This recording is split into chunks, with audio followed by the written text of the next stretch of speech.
હા,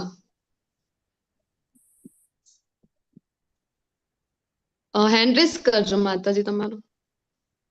હરે કૃષ્ણ માતાજી, દંડવત પ્રણામ. હરે કૃષ્ણ, દંડવત પ્રણામ. કેમ છો રૂપલ માતાજી? બસ મજામાં. તો તમારા બધાના દર્શન થઈ રહ્યા છે આજે ફરીથી ઘણા દિવસો પછી. હા માતાજી, હમણાં ઘણા ટાઈમ પછી જોઈન્ટ કર્યો સાંજનો ક્લાસ. હા, એટલે ચલો ખૂબ સવારનો સરસ.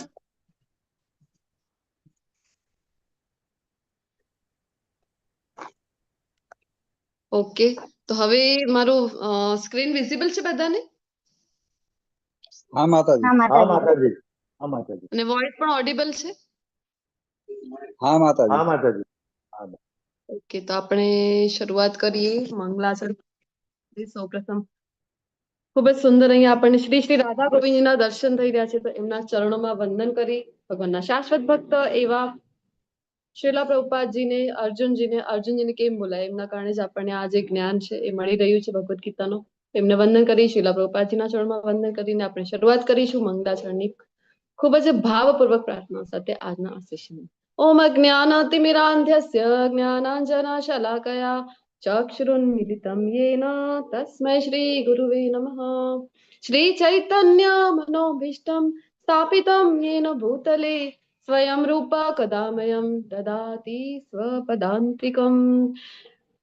તો જેમણે આ ભૌતિક જગતમાં ચૈતન્ય મહાપ્રભુની ઈચ્છા પરિપૂર્ણ કરવા માટેના પ્રચાર કાર્યની સ્થાપના કરી છે એવા શ્રીલ રૂપ ગોસ્વામી પ્રભુપાદ મને ક્યારે તેમના ચરણ કમળમાં આશ્રય આપશે.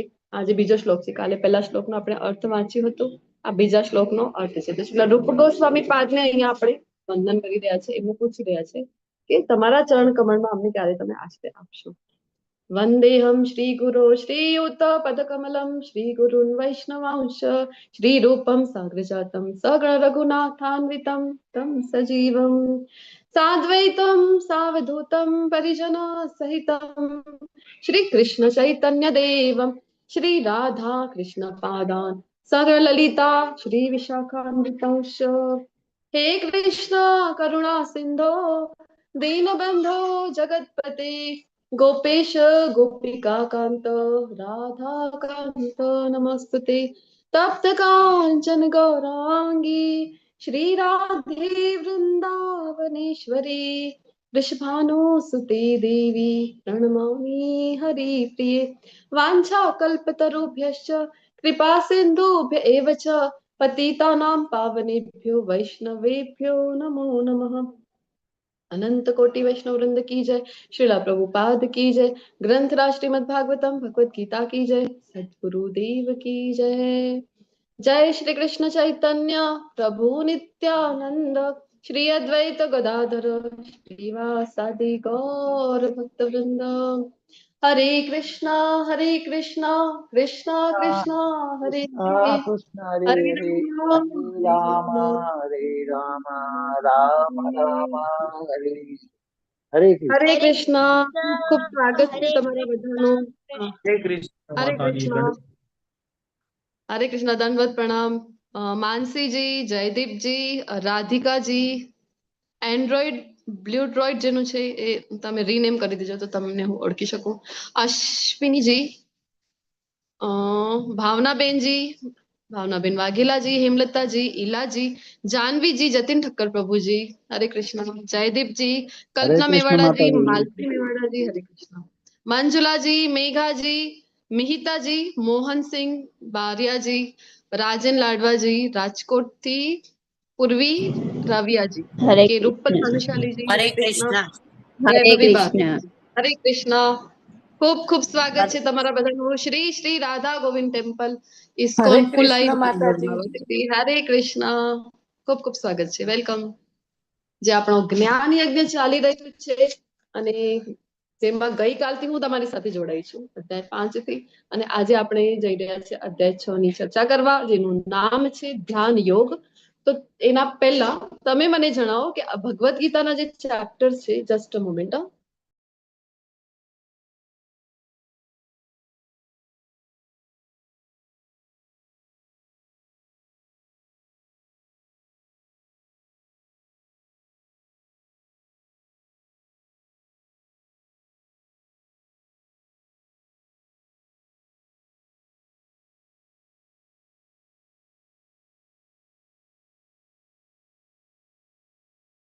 હરે કૃષ્ણ. તો આજનો જે છઠ્ઠો અધ્યાય છે એની શરૂઆત કરી રહ્યા છે. એના પહેલા તમે મને જણાવો કે ભગવદ્ ગીતાને 28 ચેપ્ટર્સ છે જેને આપણે 3 આવી રીતે વિભાજિત કરતા હોઈએ છીએ. તો પહેલા જે 6 અધ્યાય છે એ કયા ભાગમાં આવે છે? બોલો. કર્મયોગ. કર્મયોગ. અને પાછળ લાસ્ટ ના જે 6 અધ્યાય છે એ જ્ઞાન યોગ. યોગ. અને વચમાં સેન્ડવિચ ની જેમ આપણે વાત ભક્તિ. સ્ટાર્ટિંગમાં યોગ. કરતા હોય છે કે ખૂબ જ મહત્વના એવા ભક્તિ યોગ. ભક્તિ યોગ. તો ખૂબ જ મહત્વના ચેપ્ટર્સ ની શરૂઆત આવતીકાલથી થવાની છે, તો બિલકુલ મિસ કરવાનો પ્રયત્ન નહીં કરતા. આવતીકાલથી જે ચેપ્ટર્સ ની શરૂઆત છે. તો આજનું પણ અધ્યાય ખૂબ સુંદર છે, ધ્યાન યોગ જેનું નામ છે.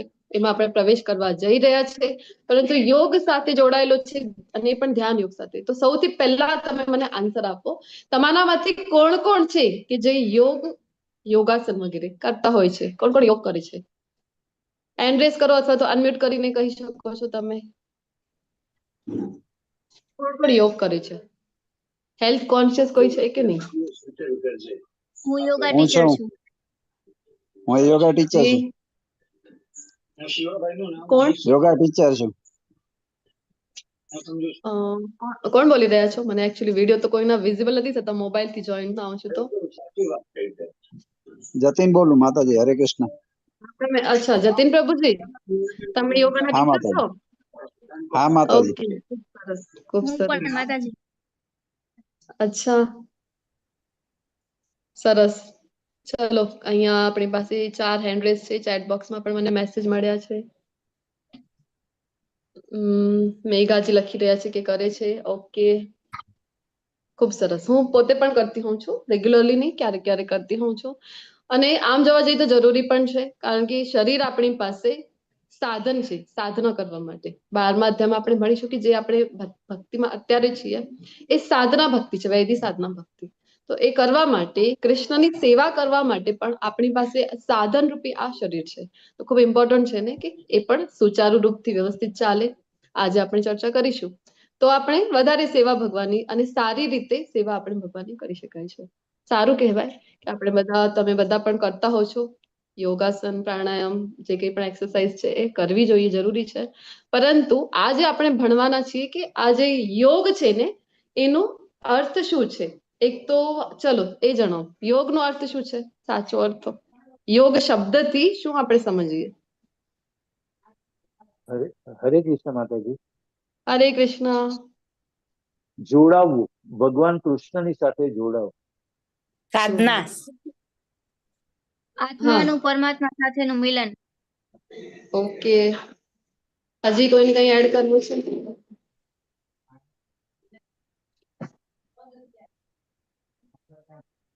યોગ એટલે જનરલી આપણને યોગ કોઈ કહે, એક તો આપણને કેવા છીએ કે યોગને પણ આપણે યોગા બોલતા થઈ ગયા છીએ. શું કામ? આપણી પાસે તો મહર્ષિ પતંજલિએ આપેલું કેટલાક વર્ષોથી જૂનું આ કહેવાય કે યોગ પ્રણાલી આપેલી છે મહર્ષિ પતંજલિ દ્વારા. અને એ પણ કાલાંતરે ધીરે ધીરે તો આપણે ભૂલાઈ ગઈ હતી, અને હવે બાબા રામદેવજીની કૃપાથી ફરીથી આપણે એ કરતા થઈ ગયા છે. તો ફોરેનર જ્યાં સુધી નથી કરતા અને ફોરેનમાં જઈને યોગા બનીને જ્યાં સુધી આપણી પાસે નથી પહોંચતું, ત્યાં સુધી તો આપણે એનું મહત્વ છે એ જાણતા નથી. ભક્તિનું પણ એવું જ છે. ડે 1માં આપણે ચર્ચા કરતા હોઈએ છીએ કે ભક્તિ અહીંયા જયારે આપણી પાસે પ્રભુપાદજી પ્રચાર કરી રહ્યા હતા તો કોઈ ધ્યાન આપતું નહોતું, પરંતુ જયારે પ્રભુપાદજી વિદેશમાં જઈને ભક્તિને આમ યુ ટર્ન લઈને પાછા અહીંયા લઈ આવ્યા તો પછી બધા ભક્તિને માનવા થઈ ગયા. તો આપણું કન્ડિશન જે છે એવી છે. યોગ ને યોગા આપણે બોલતા હોય છે. તો યોગ જે છે એનો સાચો અર્થ તમે બધાએ જેમ જણાવ્યું છે કે જોડાવું. યુજ ધાતુ જે છે સંસ્કૃતની, એનાથી બનેલું આ શબ્દ છે જેનો અર્થ થાય છે જોડાવું. કોની સાથે જોડે છે આપણને? તો ભગવાન કૃષ્ણ સાથે જે આપણને જોડે છે એને કહેવાય છે યોગ. તો કારણ કે ભગવદ્ ગીતામાં જે કંઈ પણ છે, આપણે કર્મયોગના પણ 2 ચેપ્ટર્સ ભણી ગયા છીએ, ત્રીજો ને ગઈકાલનો 5મો. તો યોગ આપણે કેવી રીતે કર્મકાંડથી કર્મ યોગ સુધી પહોંચી શકાય છે. યોગ એટલે કર્મ કરતા કરતા આપણે જે કંઈ આપણું રૂટીન છે એ ઘણા લોકોને થાય કે કર્મ ही પૂજા है. તો આપણે જે રૂટીન ફોલો કરી રહ્યા છે એ કર્મની વાત ભગવદ્ ગીતામાં નથી થઈ રહી. એ તો કરવું જ છે, નિયત સ્વરૂપે ભગવાન કહે છે કે કરવું જ છે, પરંતુ એને કૃષ્ણ સાથે કેવી રીતે જોડી શકાય છે. તો ગઈકાલે આપણે જેમ ચર્ચા કરી હતી, ગૃહિણીઓ છે તો જે કઈ કાર્ય કરી રહ્યા છે એ કાર્ય કરતા કરતા ગૃહિણીઓ માટે તો ખૂબ ઈઝી છે ને, સરળ છે. કૃષ્ણનું સ્મરણ કરતા કરતા ભોજન બનાવી, તો આ હું કૃષ્ણ માટે બનાવું છું. નામ જપ ભોજન કરતા બનાવતા બનાવતા પણ ચાલુ કરી શકાય છે. પ્રભુજીઓ છે રસ્તામાં જયારે જઈ રહ્યા છે ત્યારે પણ જપ કરી શકાય છે. અને બીજું એ કે જે કઈ તમારી ઇન્કમ છે એનું અમુક પર્સન્ટેજ કે એ હું કૃષ્ણ ભગવાનના જે કૃષ્ણ ભાવનાનો પ્રચાર છે એના માટે હું એને અર્પણ કરીશ. આવી જે ભાવના છે, એવી રીતે કૃષ્ણને સેન્ટરમાં લઈને જયારે કર્મ કરી રહ્યા છે તો એ કર્મ યોગ બની જાય છે. તો અહીંયા ધ્યાન યોગ, તો ધ્યાન યોગ જે આપણને કૃષ્ણ સાથે જોડી દે છે એવા ધ્યાન યોગની ચર્ચા છે. તો હવે તમે મને બતાવો કે યોગ છે ને એના અષ્ટાંગ યોગ તરીકે ઓળખવામાં આવે છે. 8 અંગ છે, જેમ આયુર્વેદના પણ 8 અંગ છે, યોગના પણ 8 અંગ છે. તો અષ્ટાંગ યોગ કોઈને ખ્યાલ છે કયા કયા અંગ છે યોગના? હરે કૃષ્ણ. યમ નિયમ, આસન, પ્રાણાયામ, પ્રત્યાહાર, ધારણા, ધ્યાન, સમાધિ. તમે યોગ ટીચર છો જતીન ભાઈ, તમે તો આમ ફટાફટ તમે તો બોલી શકો.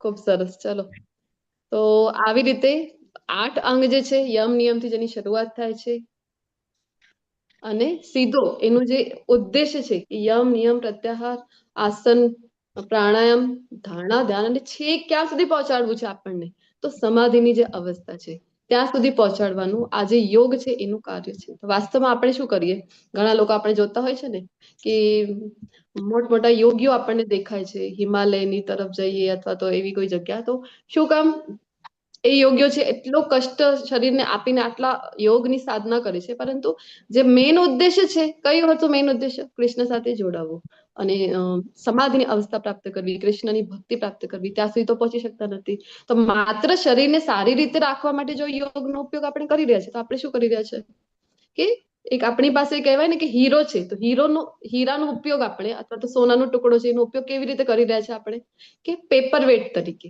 પેપર્સ નહીં ઉડે એટલા માટે જે મૂકવામાં આવે છે ને પથ્થર, એવી રીતે આપણે હીરાનો ઉપયોગ આપણે કરી રહ્યા છીએ. પ્રયાગરાજમાં પણ જે પરેશ પ્રભુજી લખી રહ્યા છે, યસ, અત્યારે મહાકુંભ ચાલી રહ્યો છે, તો ઘણા એવા દેશ વિદેશથી ઘણા બધા એવા યોગીઓ અલગ અલગ બધા આપણને ત્યાં સંતો મહાત્મા જોવા મળે છે. તો જાણવું ખૂબ જરૂરી છે. ક્યારે આ જાણી શકાય આપણે? જયારે આવી રીતે ગુરુ શિષ્ય પરંપરામાંથી આપણે જ્ઞાન લઈએ ત્યારે આપણને જો શ્રીલા પ્રભુપાદજીની કેટલી કૃપા કહેવાય કે આપણને શરૂઆતથી જ ખબર પડી જાય છે કે આપણે જીવનનો ઉદ્દેશ્ય શું છે, કરવું શું છે, જે કઈ કરી રહ્યા છે એનું ઉદ્દેશ્ય શું છે. તો ભગવત પ્રાપ્તિ એનું ઉદ્દેશ્ય છે અને સરળ બનાવીને આપણને આપી દે છે શ્રીલા પ્રભુપાદજી છે. તો જે તે આશ્રમમાં આપણે છીએ, ગૃહસ્થ આશ્રમમાં છીએ, તો અહીંયા જ રહીને, ગઈકાલે પણ ચર્ચા થઈ હતી ને સંન્યાસ માટે જયારે અર્જુનજીએ પૂછ્યું હતું, તો ઇસ્કોનમાં પણ તમે ડિવોટીઝ જોશો તો 99% તો ત્યાં આપણે ગૃહસ્થ ડિવોટીઝ જોવા મળે છે. 1% જ છે કે સંન્યાસી હોય છે. તો જે આશ્રમમાં આપણે છીએ ત્યાં રહીને કેવી રીતે આપણા જીવનનું લક્ષ્ય છે એ પ્રાપ્ત કરી શકાય છે, શ્રીલા પ્રભુપાદજીના શરણમાં આવીએ, એવા આચાર્યોના શરણમાં આવીએ, ગુરુ શિષ્ય પરંપરામાં આવીએ તો આપણને ખૂબ સરળતાથી મળી જાય છે. બસ આપણે કરવાનું શું છે, જે ગુરુ આજ્ઞા થયેલી છે એનું પાલન કરવાનું છે અને સરળ બની જાય છે. ભાગવતમાં એક ઉદાહરણ આપણે ભગવદ્ ગીતામાં લેતા હોય છે ને કે ભાગવતમાં કીધેલું છે કે આ જે ભવસાગર છે એ કેવું છે, એને પાર કરવું કેટલું અઘરું છે. કોઈ પણ સાગર હોય, તમે બધાએ સાગર તો જોયું જ હશે, સાગરને પાર કરવું કેટલું અઘરું છે. કેટલો પણ તૈરાકી કુશળ હોય ને તો પણ એને પોતાની મેળે પાર કરી શકે નહીં કે હું જ સ્વિમિંગ કરીને પાર કરી દઉં. પરંતુ આ ભવસાગર આપણી માટે આટલું નાનકડું બની જાય છે ક્યારે? જ્યારે આપણે આ ભક્તિની શરણ, જ્યારે આપણે આ ગુરુ શિષ્ય પરંપરામાં આવી ગયા છીએ, ગુરુની આજ્ઞા પ્રમાણે આપણે વર્તન કરી રહ્યા છીએ, તો આટલું સરળ બની જાય છે કે બસ આટલું નાનકડું કહેવાય ને કે ગાયના પગની જે ખરી હોય, છાપ હોય, એમાં જો પાણી ભરી દઈએ તો કેટલું નાનકડું આવું બની જાય છે કે ખાડું, એને ઓળંગવું, એને પાર કરવું કેટલું ઈઝી છે કે નાનો બાળક પણ છે તો સરળતાથી જમ્પ કરીને બીજી બાજુ કૂદી જાય છે. તો એવું આપણને બનાવી આપે છે આજે આચાર્યો છે. તો 5 ભાગોમાં વિભક્ત છે આજનો જે અધ્યાય છે અને યોગનો અર્થ આપણે વાત કરી ચુક્યા છીએ. તો જો અહીંયા આજકાલ તો યોગને પણ કેવું વિકૃત સ્વરૂપ આપવામાં આવી ગયું છે. યોગ છે એ કેટલો મહાન એનું કાર્ય છે, આપણે વાત કરીને કે સમાધિ સુધી પહોંચાડી દે છે. પરંતુ આ જો આને શું કહેવાય છે કે બિયર યોગ, તો અમુક એક્સરસાઇઝ કરવાની, કરતા કરતા બિયરનું એક સિપ લેવાનું અને કહે છે કે બિયર યોગ છે. કેવું દુર્ભાગ્ય કહેવાય આપણું કે આવા આવા યોગ નો પણ વિકૃત સ્વરૂપ આપણી સમક્ષ આપણને જોવા મળી રહ્યું છે અજ્ઞાનતાના કારણે. જો આ બધું યોગ કહેવાય. હવે આપણે એક્સરસાઇઝ કરવાની છે, એમાં હવે બકરીનો શું વાંક છે? તો બકરીને પોતાની પીઠ ઉપર રાખવાની અને ગોટ યોગા આવા બધા નામો પછી આપી દે છે. હવે બકરી કહેશે કે તમારી પ્રોબ્લેમ છે, તમારે વજન ઘટાડવું છે, એમાં હું ઓલરેડી ફિટ જ છું, મને શું કામ હેરાન કરી રહ્યા છો? આ છે જો ચેર યોગા. તો અહીંયા મલ્ટીનેશનલ કંપનીઝમાં જે કોઈ પણ કાર્ય કરતા હોય છે તો એ લોકો અમુક સમયે એક જ સિટિંગ પોઝિશનમાં જ કાર્ય કરવાનું હોય તો અમુક સમય વચમાં બ્રેક લઈ અને સ્ટ્રેચિંગ ને આવી બધી એક્સરસાઇઝ કરતા હોય છે. તો એને ચેર યોગા નામ આપી દે છે. પછી જો અહીંયા અલગ અલગ યોગા આપણને જોવા મળે છે. Chair yoga physical mental health માટે યોગા છે, યોગા પર પ્રેગ્નન્સી છે, યોગા પર કેટ્સન અને આવા અલગ અલગ યોગા છે. અને ખૂબ પ્રચલિત જે યોગ છે તો વેટ લોસ કરવા માટે જે યોગા કરતા હોય છે મોસ્ટલી. તો અહીંયા ઉપર મેં થોડુંક ઝૂમ કર્યું છે. પહેલું પિક્ચર આપણને બધાને જોવા મળી રહ્યું છે. કોણ છે આ વ્યક્તિ?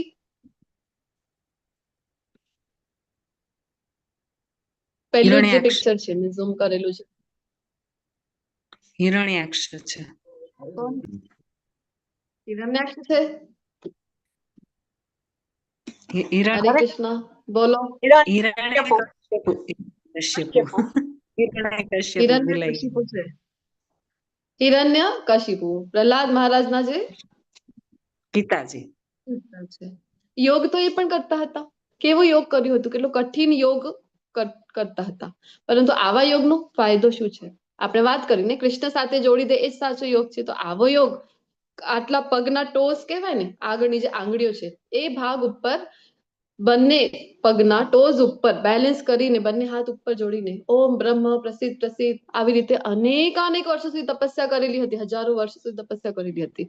એમના આજુબાજુ તમે જોઈ શકો છો કે કીડીના રાફડા જેવું બની ગયું છે. એમનું જે શરીર છે આખું એ હાડ પિંજરા જેવું બની જાય છે.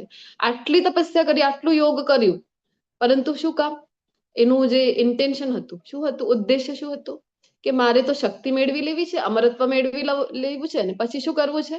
તો બીજાઓને હેરાન કરવા છે. આવું ઇન્ટેન્શન એ ધરાવતા હતા. તો આવા યોગનો શું અર્થ? હવે બ્રહ્માજી પાસે જઈને અમરત્વ માંગવું હતું. એટલા માટે આવા યોગ કરતા હોય છે. અસુરો પણ યોગ કરતા હતા.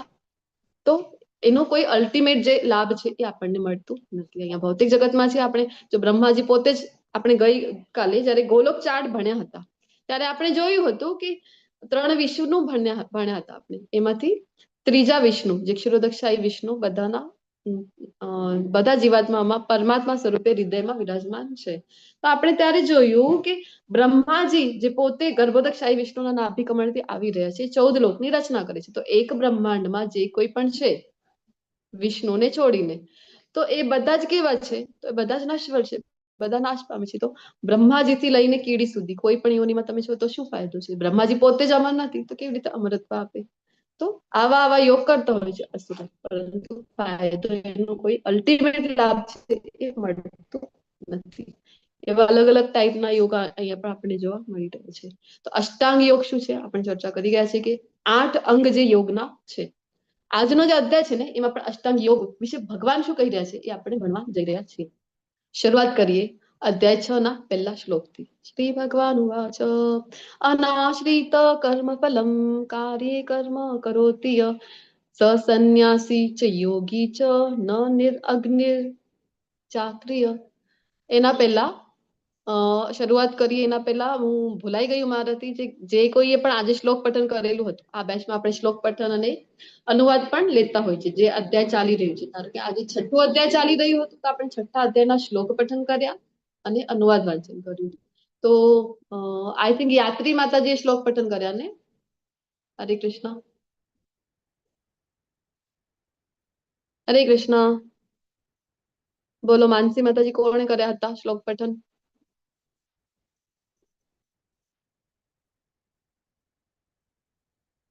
હરે કૃષ્ણ. વોઇસ આવે છે ને? યાત્રી માતાજી અને પરેશા પ્રભુજીએ અનુવાદ લીધું હતું અને યાત્રી માતાજીએ શ્લોકાપઠન કર્યું. જી થેન્ક યુ હરે કૃષ્ણ.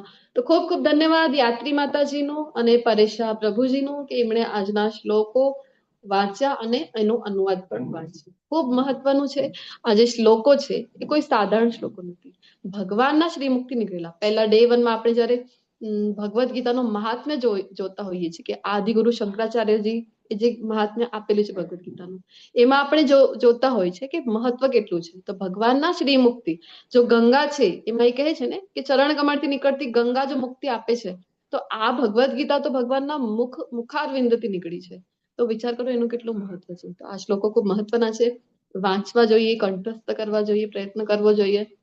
જે પણ ઇમ્પોર્ટન્ટ શ્લોકો આવે છે, જેવી રીતે બીજા અધ્યાયમાં આપણે ભણતા હોય છે કે 2.7 શરણાગતિનો શ્લોક છે, ખૂબ મહત્વનો છે. અને 5મા અધ્યાયમાં ગઈકાલે આપણે ભણ્યા 29 નંબરનો, 29 નંબરનો, જેને આપણે પીસ ફોર્મ્યુલા એટલે કે શાંતિ સૂત્ર તરીકે પણ ગણવામાં આવે છે. તો આવતીકાલે હું કંઠસ્થ લઈશ, તેનો પણ 2.7 અને 5.29 શ્લોકો કંઠસ્થ હશે. આપણે અધ્યાય શરૂ કરવાના પહેલા જ એમનો શ્લોક છે એ રિસાઇટ અહીંયા એને કરવાનો અહીંયા મોકો આપીશું. તો ખૂબ ખૂબ ધન્યવાદ. શ્લોક પઠન જે કોઈ પણ કરતા હોય છે આજના યાત્રી માતાજી અને પરેશ પ્રભુજી કર્યા. તો શરૂઆત કરી છે આપણે આજના અધ્યાયની. તો પહેલો શ્લોક આપણે જોઈ રહ્યા હતા. ભગવાન શું કહી રહ્યા છે અહીંયા? જે મનુષ્ય પોતાના કર્મના ફળ પ્રત્યે અનાસક્ત છે, બીજા અધ્યાયથી જ ફળ પ્રત્યે અનાસક્તિની વાત થઈ રહી છે, કર્મ પ્રત્યે નહીં. કર્મ તો કરવું જ છે, નિયત ફરજ તો કરવી જ પડે, પરંતુ એના ફળ પ્રત્યે ભગવાન કહે છે કે અનાસક્ત. અને જે પોતાના કર્તવ્ય અનુસાર કર્મ કરે છે તે સંન્યાસી છે. ખૂબ મહત્વનું છે આ જાણવું. કારણ કે ઘણા લોકોને ગઈકાલે આપણે જેમ ચર્ચા કરી, ઘણા લોકોને થાય છે ને કે ભગવદ્ ગીતાનું જ્ઞાન લઈ રહ્યા છો, સંન્યાસ લેવાના છો કે શું? અરે અર્જુનજીને તો લેવું જ હતું, પરંતુ ભગવાન ના પાડે છે. ભગવાન કહે છે કે નિયત કર્તવ્ય તો કરવા જ પડે છે. યુદ્ધ કરવા માટે પ્રેરી રહ્યા છે અહીંયા અર્જુનજીને. તો શું કામ સંન્યાસનો એટલો મહત્વ ભગવાન અહીંયા નથી જણાવતા? કોમન પીપલ માટે, બધા માટે ભગવાન આપણને સંન્યાસ કેવી રીતે, સંન્યાસીનું જીવન જ્યાં છીએ ત્યાં રહીને કેવી રીતે જીવી શકાય એ આપણને શીખવા દે છે. જે તમે ગઈકાલે પણ કીધું ને કે તનથી નથી કરવાનું, મનથી આપણે વિરક્તિ છે એ કરવાની છે. તનથી તો જે કઈ કાર્ય છે આપણા નિયત પર છે કરવાના છે, પરંતુ મનથી વૈરાગ્ય, મનથી વિરક્તિ અહીંયા પણ કહી રહ્યા છે. તો સાચો સંન્યાસી કોણ છે? કે કર્તવ્ય અનુસાર કર્મ કરે છે, પરંતુ ફળ પ્રત્યે અનાસક્ત. એ સંન્યાસી પણ છે અને એ જ સાચો યોગી પણ છે. અને એ નહીં કે જે અગ્નિ પ્રગટાવતો નથી અને કર્તવ્ય કર્મ કરતો નથી. ઘણા લોકોને એવું થાય ને કે ખૂબ કંટાળી ગયા છે. આપણે ગઈકાલે ચર્ચા કરી હતી. તો છોડો ઘરવાળી અને પકડો પહેલી ગાડી. અને ક્યાં જવાનું? હરિદ્વાર જવાનું, ગિરનાર જવાનું. કરવાનું શું? તો બસ સંન્યાસ લઈ લીધું છે, આરામથી હવે જીવન વ્યતીત કરીશું. ગઈકાલે આપણે ડિટેલમાં ચર્ચા કરી સંન્યાસીનું જીવન કેવું હોય છે. સંન્યાસીને તો એક ક્ષણ માટે પણ ફુરસત, આપણે જોયું ને કે એમને તો ઊંઘવા માટે પણ સમય હોતું નથી, એટલું વ્યસ્ત એમનું જીવન હોય છે.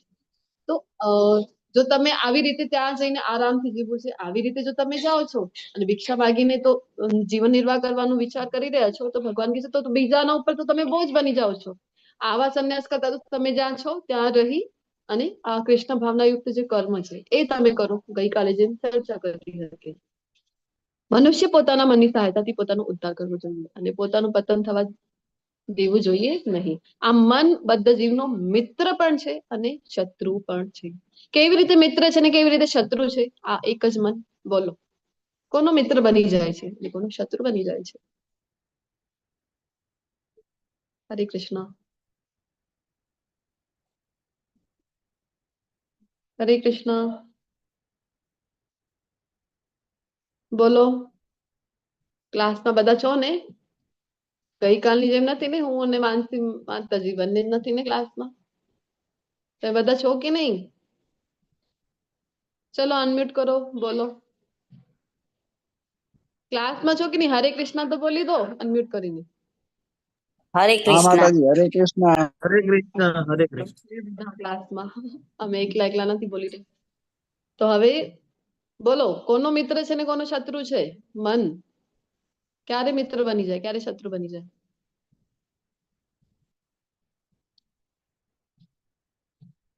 બોલો જતીન પ્રભુજી, રૂપલ માતાજી, જયશ્રી તેજપાલજી, તમે બધા તો રિપીટર્સ છો.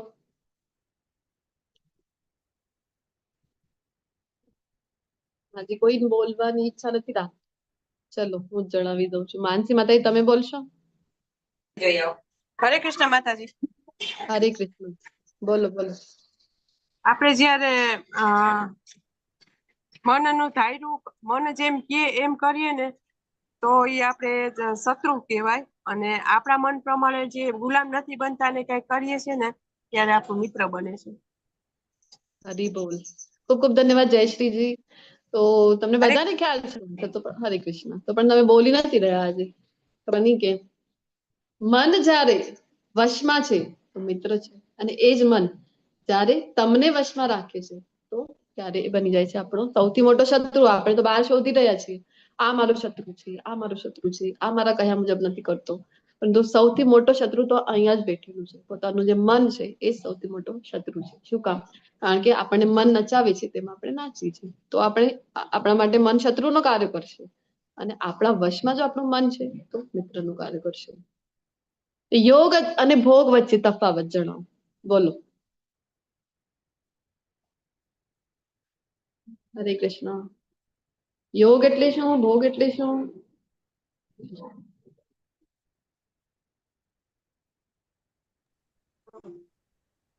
બોલો. હરે કૃષ્ણ માતાજી. હરે કૃષ્ણ. યોગ જે છે એ ભગવાન સાથે જોડે છે, અને ભોગ જે છે એ આપણી ઇન્દ્રિય તૃપ્તિ માટે થાય છે, જે આપણને યોગથી દૂર કરે છે. યસ, ખૂબ ખૂબ ધન્યવાદ પરેશ પ્રભુજી. તો ભોગ એટલે પોતાની પ્રસન્નતા માટે જે કરી રહ્યા છે આપણે, તો ભોગ છે. અને યોગ એટલે કૃષ્ણની પ્રસન્નતા માટે જે કંઈ કરીએ તો એ છે યોગ. તો હવે જણાવી રહ્યા છે કે મિત્ર કોનું છે, શત્રુ કોનું છે? મન. જેણે મન પર વિજય મેળવ્યો છે તેના માટે તો સર્વશ્રેષ્ઠ મિત્ર છે, બેસ્ટ ફ્રેન્ડ બની જાય છે આ જ મન. પણ જે આમ કરવામાં નિષ્ફળ નીવડ્યો છે તેને માટે આ મન છે એ સૌથી મોટો શત્રુ છે. તો જેણે મનને જીત્યું છે તેને માટે તો પરમાત્મા પ્રાપ્ત થયેલા જ છે. શું કામ? કારણ કે ખૂબ અઘરું છે. અર્જુનજી પોતે કહેવાના છે આજના જન્મમાં કે મનને વશમાં કરવું ખૂબ અઘરું છે. તમને બધાને ખ્યાલ જ હશે ને, એક માળા જપ તમે બધાએ કરી લીધી છે, જોઈન ત્યારે કરતા હતા. એક માળા જપ કરીએ 8 થી 10 મિનિટનો તો મેક્સિમમ ટાઈમ લાગે છે. આટલી જ સમયમાં આપણું મન કેટલી કેટલી જગ્યા ઉપરથી ભટકીને આવે છે.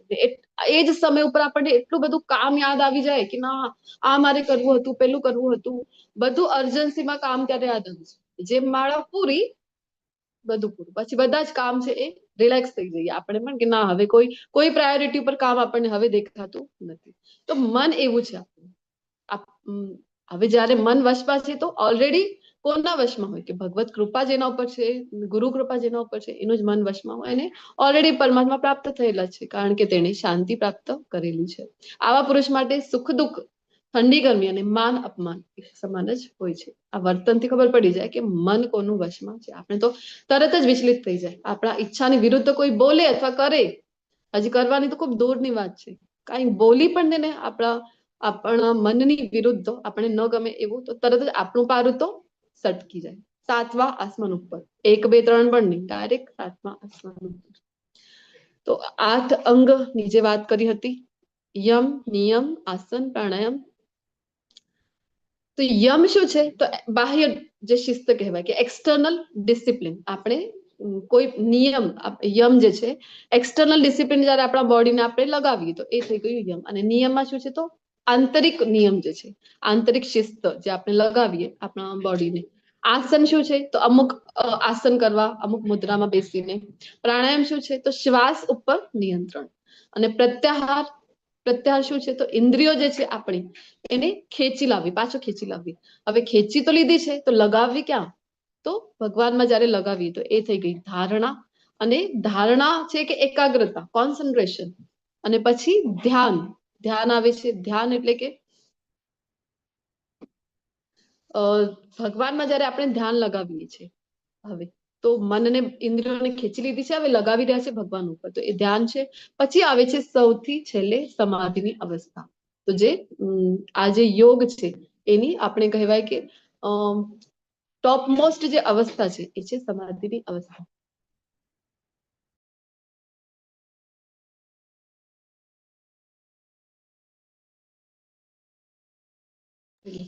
હરે કૃષ્ણ. તો આપણે ભગવદ ગીતા તમારી પાસે હોય તો અહીંયા તમે નંબર નોટ ડાઉન કરી શકો છો. એટલે કે નંબર છે શ્લોક નંબર 6.10, ત્યાં તમે લખી શકો છો કે યમ, કારણ કે અહીંયા આપણને આપણી પાસે આજે ખૂબ જ સુંદર પીપીટી છે. એ આપણા ટેમ્પલ પ્રેસિડેન્ટ છે પરમ પૂજ્ય નામનિષ્ઠ પ્રભુજી, એમના એફર્ટ્સ થકી આપણને આ ઇઝી ટુ અન્ડરસ્ટેન્ડ એવી પીપીટી બનીને તૈયાર મળી ગઈ છે. પરંતુ આપણે પોતાની મેળે ક્યારે પણ આ ધ્યાન યોગ ચેપ્ટર વાંચશો ને તમે ભગવદ ગીતામાં, તો ત્યાં તમને આવી હેડિંગ નહીં મળે કે યમ નિયમ આસન પ્રાણાયામ પ્રત્યાહાર ધારણા ધ્યાન સમાધિ, એવી નહીં મળે. તો એને ઈઝી કરવા માટે કે આ શ્લોકમાં ભગવાન કયા કયા અંગની વાત કરી રહ્યા છે યોગની, તો સરળ બનાવવા માટે અહીંયા હેડિંગ સાથે આપેલું છે. તો 6.10 છે, ત્યાં ભગવાન કહે છે યમ વિશે. તેણે એકાંત સ્થળે, તેણે એટલે હવે અહીંયા આખા ચેપ્ટરમાં યોગીની વાત થઈ ગઈ છે. એકલા રહેવું જોઈએ અને હંમેશા તેના મનને ધ્યાનપૂર્વક નિયંત્રણ કરવું જોઈએ. તો સૌથી પહેલી કન્ડિશન જે બતાવેલી છે ને યોગી માટે યોગની, એ જ ખૂબ ડિફિકલ્ટ છે, અઘરું છે કે એકાંત સ્થળે જવાનું. કારણ પહેલા પોસિબલ હતું, ગુરુકુળમાં ભણતા હતા તો એમને શીખડાવવામાં આવતું હતું કે એકાંત સ્થળ ઉપર જાઓ છો, મિનિમમ રિસોર્સ સાથે તમે જીવન વ્યતીત કેવી રીતે કરી શકો. અત્યારે આપણને, હું તો કહું છું વનમાં તો છોડી દો, તમને જો કોઈ કહે કે તમારે એક રૂમમાં 1 કલાક 2 કલાક બેસવું છે, તો આપણે પોતાની કંપની પણ એન્જોય કરી શકતા નથી, એવી તો આપણી કન્ડિશન છે. તમે કહેશો કે અમે તો કલાકોના કલાક વિતાવી શકીએ, અમને પૂરી દો એક રૂમમાં.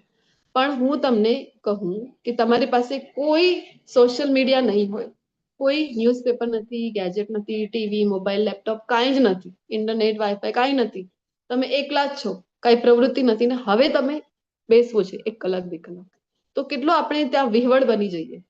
કારણ કે આપણે પોતાની કંપની પણ એન્જોય કરી શકતા નથી, શીખ્યા જ નથી. કન્ટિન્યુ આપણે કાંઈ ને કાંઈ જોઈએ, હાથમાં ઘડી ઘડી થોડીક વાર થાય મોબાઈલ લઈ લઈએ, આપણે નોટિફિકેશન ચેક કરતા હોઈએ, કાંઈ ન હોય તો પણ. તો એવી આપણી પ્રવૃત્તિ છે, ક્યાંથી એકાંત સ્થળે જવાનું ને એ બધું તો આપણા માટે તો પોસિબલ છે જ નહીં. આજે આટલું બધું ભણી રહ્યા છે, આ અધ્યાય આખું ભગવાન આપણને એક્સપ્લેન કરે છે ડિટેલમાં, પરંતુ લાસ્ટમાં એનું કન્ક્લુઝન આપી દે છે. તો આટલું બધું ભણીને કરવાનું નથી, સંભવ જ નથી આ કલયુગમાં આપણી માટે આ કરવું. તો અને હંમેશા માનીએ, જો એક તો પવિત્ર સ્થળ હોવું જોઈએ, આગળ ભગવાન આગળના શ્લોકમાં જણાવે છે સ્થળ પવિત્ર પણ હોવું જોઈએ ને એકાંત પણ હોવું જોઈએ. તો એકાંત સ્થળ છે તો પવિત્રતા નથી, ગાર્ડન છે, કોઈ ગ્રાઉન્ડ છે તો ત્યાં પ્રેમી પંખીડાઓનો ત્રાસ છે, અથવા તો જોવા જઈએ તો વ્યસન કરનારા લોકો છે એ લોકોનો ત્રાસ છે, અને પવિત્રતા નથી ત્યાં. અને જો પવિત્ર સ્થાન છે, જે ધામ છે ભગવાનના મંદિરો છે, તો ત્યાં એકાંત સ્થળ નથી. ત્યાં અત્યારે તો આપણે જોઈએ કોરોનાની પાછળ તો શ્રીધામ વૃંદાવન હોય કે જે કોઈ પણ ભગવાનના મંદિરોના સ્થળ હોય, ધામ હોય, એ બધા જ ધામ ઉપર, તીર્થ સ્થળો ઉપર તો એટલી બધી સંખ્યામાં લોકો ત્યાં આવે છે ને, તો ક્યાંથી એકાંત સ્થળ હોય? તો આ બંને એક સાથે પોસિબલ નથી કલયુગમાં. અને મનને ધ્યાનપૂર્વક એકાગ્ર નિયંત્રિત કરવું છે. તો અહીંયા બધા જ પાર્ટમાં તમે જોશો ને તો મન ઉપર કામ કરવાનું છે. આગળ કહે છે કે નિયમ, તો જે મનુષ્ય અતિશય આહાર લે છે, હવે 6.16 અને 17 જે વાત થઈ રહી છે એ નિયમની વાત થઈ રહી છે. અતિશય આહાર લે અથવા તો બિલકુલ આહાર લેતો નથી, અતિશય ઊંઘે અથવા તો પૂરતી ઊંઘ કરતો નથી, તેને માટે યોગી થવાની શક્યતા તો છે જ નહીં. તો સંતુલિત હોવું જોઈએ. ભગવદ ગીતાનું જ્ઞાન ઘણા લોકોને લાગે આ ભગવત પ્રાપ્તિ, આવું બધું જ્ઞાન છે, આ લોક પરલોક, અમારા તો ઉપરથી જાય છે આ બધું જ્ઞાન, કોણે જોયું છે મૃત્યુ પાછળ શું થવાનું છે? તો હું તો તમને કહું છું કે નથી માનતા ને તમે, 4થા અધ્યાયમાં જ આમ તો ભગવાને કહી દીધું છે કે શાસ્ત્રો ઉપર શંકા કરવી જોઈએ નહીં. પરંતુ ઠીક છે કે કોઈ લોકોને છે કે મૃત્યુ પાછળ કોણે જોયું છે, પરંતુ આ જન્મમાં પણ જો સુખપૂર્વક રહેવું હોય તો ખૂબ જરૂરી છે કે આપણે ભગવદ ગીતાના શરણે જઈએ. ભગવાન આપણને અહીંયા સમજાવી રહ્યા છે કે આહાર કેવું લેવું જોઈએ, કેટલું લેવું જોઈએ, પૂરતું આહાર લો, પૂરતી નિદ્રા લો, આહાર વિહાર બધા કાર્યોમાં નિયમિતતા રાખો. અને 17મા અધ્યાયમાં તો ભગવાન ડાયટિશિયન પણ બની જાય છે આપણને, કેવી રીતે આહાર લેવું જોઈએ, શું ખાવું જોઈએ એ પણ ભગવાન ત્યાં આપણને સમજાવી રહ્યા છે. તો જો ભગવદ ગીતાને આપણે આ જીવનને સુખપૂર્વક માણવા ઈચ્છીએ છીએ ને, તો પણ આ જ્ઞાન લેવું ખૂબ જ ઇમ્પોર્ટન્ટ છે, ખૂબ મહત્વનું છે. તો આહાર વિહાર નિદ્રા તથા કાર્ય કરવાની આદતોમાં મનુષ્ય નિયમિત થવું જોઈએ. અત્યારે આપણે જોઈએ તો આપણો આહાર વિહારનું કંઈક છે, ટાઈમિંગ છે કંઈક. પહેલાના આપણે જોઈએ થોડા વર્ષો પહેલા જ આપણે જઈએ, સમજો કે અમારા પેઢીની પહેલાની જે પેઢી છે, અમારા પિતાશ્રીને એ લોકોની જે પેઢી છે, તો એ જણાવતા હતા, મારા પપ્પા છે એ જણાવતા હતા કે કચ્છના ગામમાં એ રહેતા હતા, તો એ સમયે ત્યારે ઇલેક્ટ્રિસિટી નહોતી, શરૂઆતમાં. તો 7 વાગ્યાની પહેલા એટલે કે સંધ્યાકાળ જયારે થાય એની પહેલા તો જમણ ને બધું જ થઈ જાય છે અને મેક્સિમમ 8 ની પહેલા તો બધા જ સુઈ જતા હતા. બ્રહ્મ મુહૂર્તમાં બધા ઉઠતા હતા. આવું જે નિયમથી બધા જીવન વ્યતીત કરતા હતા. તો પ્રેક્ટિકલી સાયન્સને પ્રેક્ટિકલી જીવતા હતા. અત્યારની યુગને આપણે શું કહીએ છીએ? આ તો વિજ્ઞાનનો યુગ છે, સાયન્સનો યુગ છે, પરંતુ વૈજ્ઞાનિક રીતે આપણું જીવન છે, જીવન એકદમ ઉલટું જીવી રહ્યા છે. તો આવા સાયન્સના યુગને શું કરવાનું? એક પણ વાત આપણા જીવનમાં આપણે ઇમ્પ્લિમેન્ટ કરી શકતા નથી. તો અને વિહાર આહારની કોઈ છે જ નહીં મર્યાદા. રાત્રે 12 વાગે પણ આપણે તો ખાતા હોય છે. મેં તો ગુજરાતમાં એવા રેસ્ટોરન્ટ જોયા છે કે જે રાત્રે જ ખુલતા હોય છે, માત્ર રાતથી લઈને સવાર સુધીમાં ઓપન હોય છે, દિવસમાં બંધ હોય છે. વિચાર કરો, રાત્રે 2 વાગે 3 વાગે માત્ર ખાવા માટે લોકો ત્યાં જતા હોય છે. પછી વિહાર ક્યાં કરવું જોઈએ? પહેલાના જે હું વાત કરી રહી છું, આપણી પહેલાની જે પેઢી છે, તમે જો તો ખબર પડે કે વિહાર માટે પણ કેવી જગ્યાએ જતા, એ તીર્થ સ્થળ ઉપર જ જતા.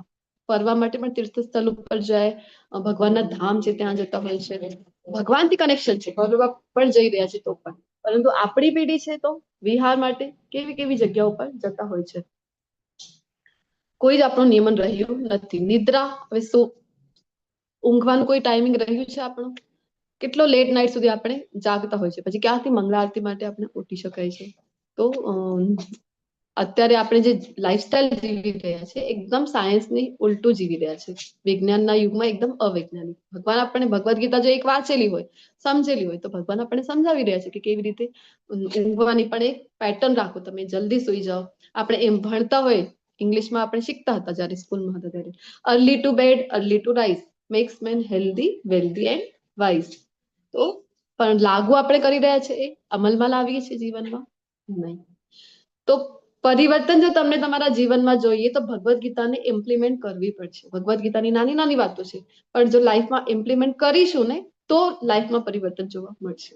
માત્ર અહીંયા આવીને આપણે સાંભળીને જતા રહીએ કે આ બેચ કરી લીધી, પહેલી બેચ કરી લીધી, રિપીટમાં પણ કરી લીધી છે, પરંતુ લાઈફમાં કઈ ઉતાર્યું જ નહીં, તો જીવનમાં કોઈ પરિવર્તન મળશે નહીં. માત્ર શ્રવણમ ખૂબ મહત્વનું છે, ભગવદ ગીતામાં જ આપણે જોતા હોય છે, પરંતુ શ્રવણમ કરતા લાઈફમાં પણ ઉતારવું જરૂરી છે ને. માત્ર શ્રવણમ જ કરીશું તો એનો કોઈ લાભ અલ્ટિમેટલી રહેતું નથી.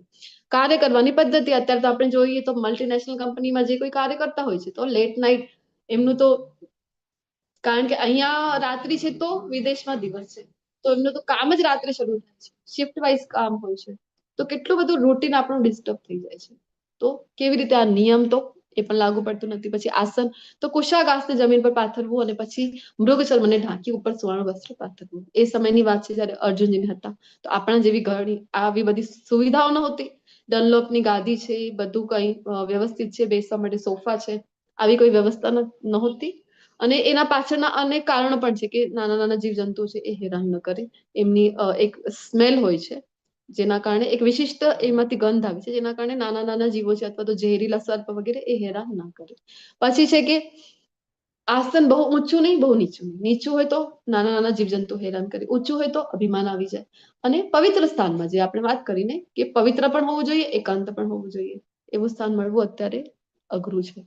અને યોગીએ તેને ઉપર સુસ્થિર થઈને બેસવું જોઈએ. અને પછી શું કરવું છે? તો શરીર, ગરદન, માથું બધું સીધું ટટ્ટાર રાખી અને નાકના અગ્રભાગ પર દ્રષ્ટિ સ્થિર રાખવી જોઈએ. આ પ્રમાણે તે સ્થિર અને સંયમિત મનથી, ભય રહિત તથા વિષયી જીવનથી પૂર્ણ રીતે મુક્ત થઈને.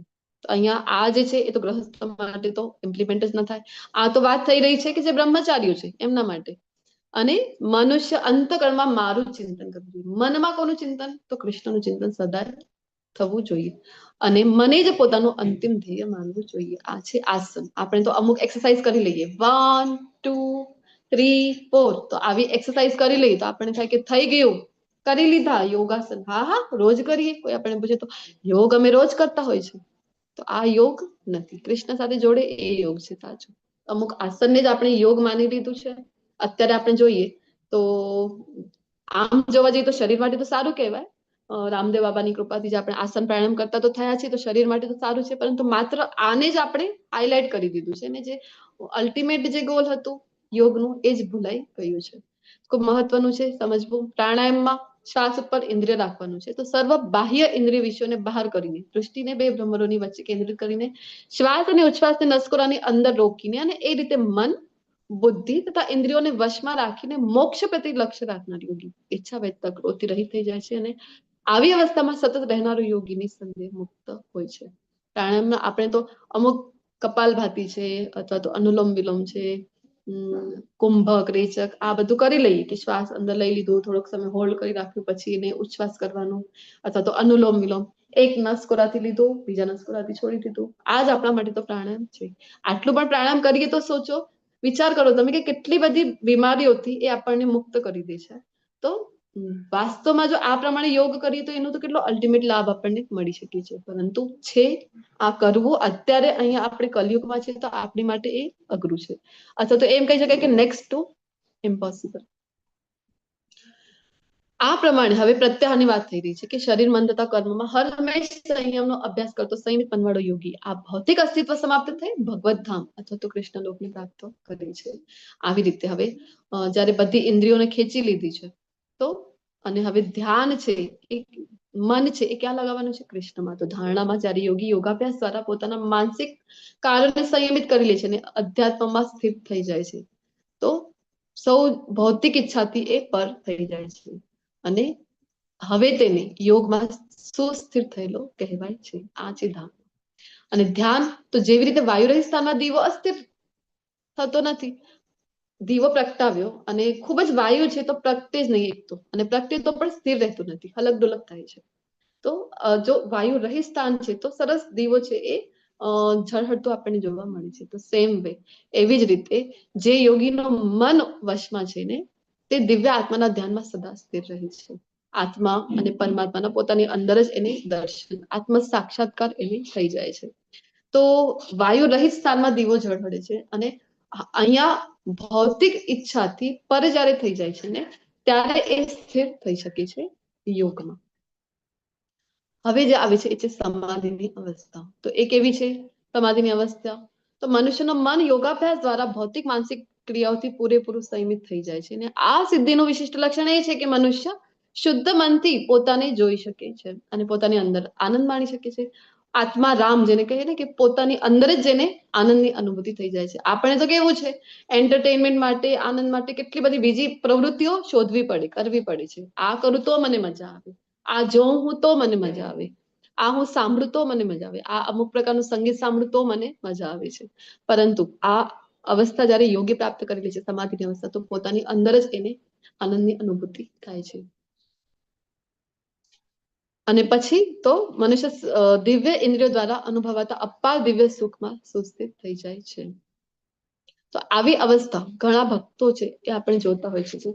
આ ભક્તિથી પોસિબલ છે. આ જે સમાધિની અવસ્થા છે એ સરળતાથી જો પ્રાપ્ત કરવી હોય, અષ્ટાંગ યોગથી કરવું ખૂબ જ અઘરું છે, પરંતુ એ સરળ બની જાય છે. ક્યારે? જ્યારે ભક્તિ યોગમાં તમે આગળ વધો છો ને તો સમાધિની અવસ્થા તરત જ પ્રાપ્ત થઈ જાય છે. નરસિંહ મહેતા છે, જ્યારે કરતાલ વગાડીને બસ શરૂઆત જ કરે કીર્તન કરવાની તો તરત જ એ સમાધિની અવસ્થાને પ્રાપ્ત કરી લે છે.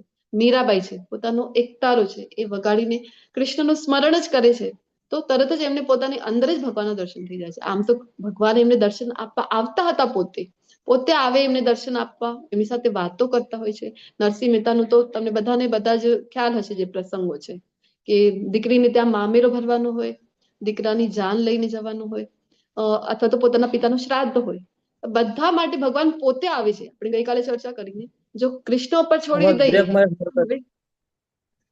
જી હરે કૃષ્ણ. કઈ કીધું? અવાજ બ્રેક મારે છે માતાજી. અવાજ બ્રેક થાય છે મારો? અવાજ બ્રેક મારે. હરે કૃષ્ણ. સંભળાય છે? હા આવે છે અવાજ? હા માતાજી આવે છે. કરું આવે છે, કોઈ કન્ટિન્યુ? પ્રોબ્લેમ નથી. હા હા આમાં માતાજી, તો બરાબર આવે છે. ઓકે, બરાબર છે, કોઈ કન્ટિન્યુ. પ્રોબ્લેમ નથી. તો આપણે વાત કરી રહ્યા હતા જો ભગવાન ઉપર છોડી દઈએ ને ચિંતા, તો હવે કૃષ્ણની ચિંતા થઈ ગઈ. હવે નરસિંહ મહેતા જેવા ભક્તો તો પોતે બસ કીર્તન કરી રહ્યા છે પરંતુ ચિંતા કૃષ્ણને સોંપી દે છે. અને આપણે શું કરીએ કે ના હું જ કરું થશે કે નહીં, આપણે ચિંતા કરતા હોય તો પછી હવે કૃષ્ણ નિશ્ચિંત છે તો આપણે કૃષ્ણ ઉપર છોડી દેવાનું, તો કૃષ્ણને ચિંતા આપી દેવાની. કૃષ્ણની પછી એ આગળ શું કરવું એમની મરજી. અને પછી આપણો એવો એટીટ્યુડ હોવું જોઈએ કે શરણાગતિ જે આપણે 2.7 માં ભણ્યા હતા, શ્રેય, આપણને વિશ્વાસ હોવો જોઈએ કે કૃષ્ણ જે કરશે એ મારી માટે શ્રેયસ્કર હશે. આપણે સાંભળતા હોય છે ને કે ભક્તોની જીવનમાં બે જ શબ્દો હોય છે, જો આપણા મન પ્રમાણે થઈ જાય તો પછી હરી કૃપા કહેવાય ને કે ભગવાનની કૃપા થઈ ગઈ, અને ન થાય તો હરી ઈચ્છા. મન પોતાની ચંચળ તથા અસ્થિર વૃત્તિને કારણે જ્યાં જ્યાં ભટકતું હોય ત્યાંથી મનુષ્ય તેને સર્વથા પાછું વાળી લેવું જોઈએ. મન આપણું સતત ભટકતું જ હોય છે, જપ પણ કરીએ તો સતત ભટકતું હોય છે, તો શું કરવું જોઈએ? ત્યારે એને પાછું દોરી લાવવું જોઈએ કે ના ના, હું જયારે જપ કરું છું ત્યારે મારે જીવવા ઉપર, એમ કહેવાય છે કે જીવવા ઉપર કૃષ્ણ સૂક્ષ્મ સ્વરૂપે ત્યાં નર્તન કરે છે. તો કૃષ્ણ સાક્ષાત આવે છે જયારે હું જપ કરું છું, કારણ કે આપણે જોયું ને નામ અને નામીમાં અહીંયા કોઈ ભેદ નથી. કૃષ્ણ આપણે બોલીએ એટલે કૃષ્ણ પોતે હાજર છે.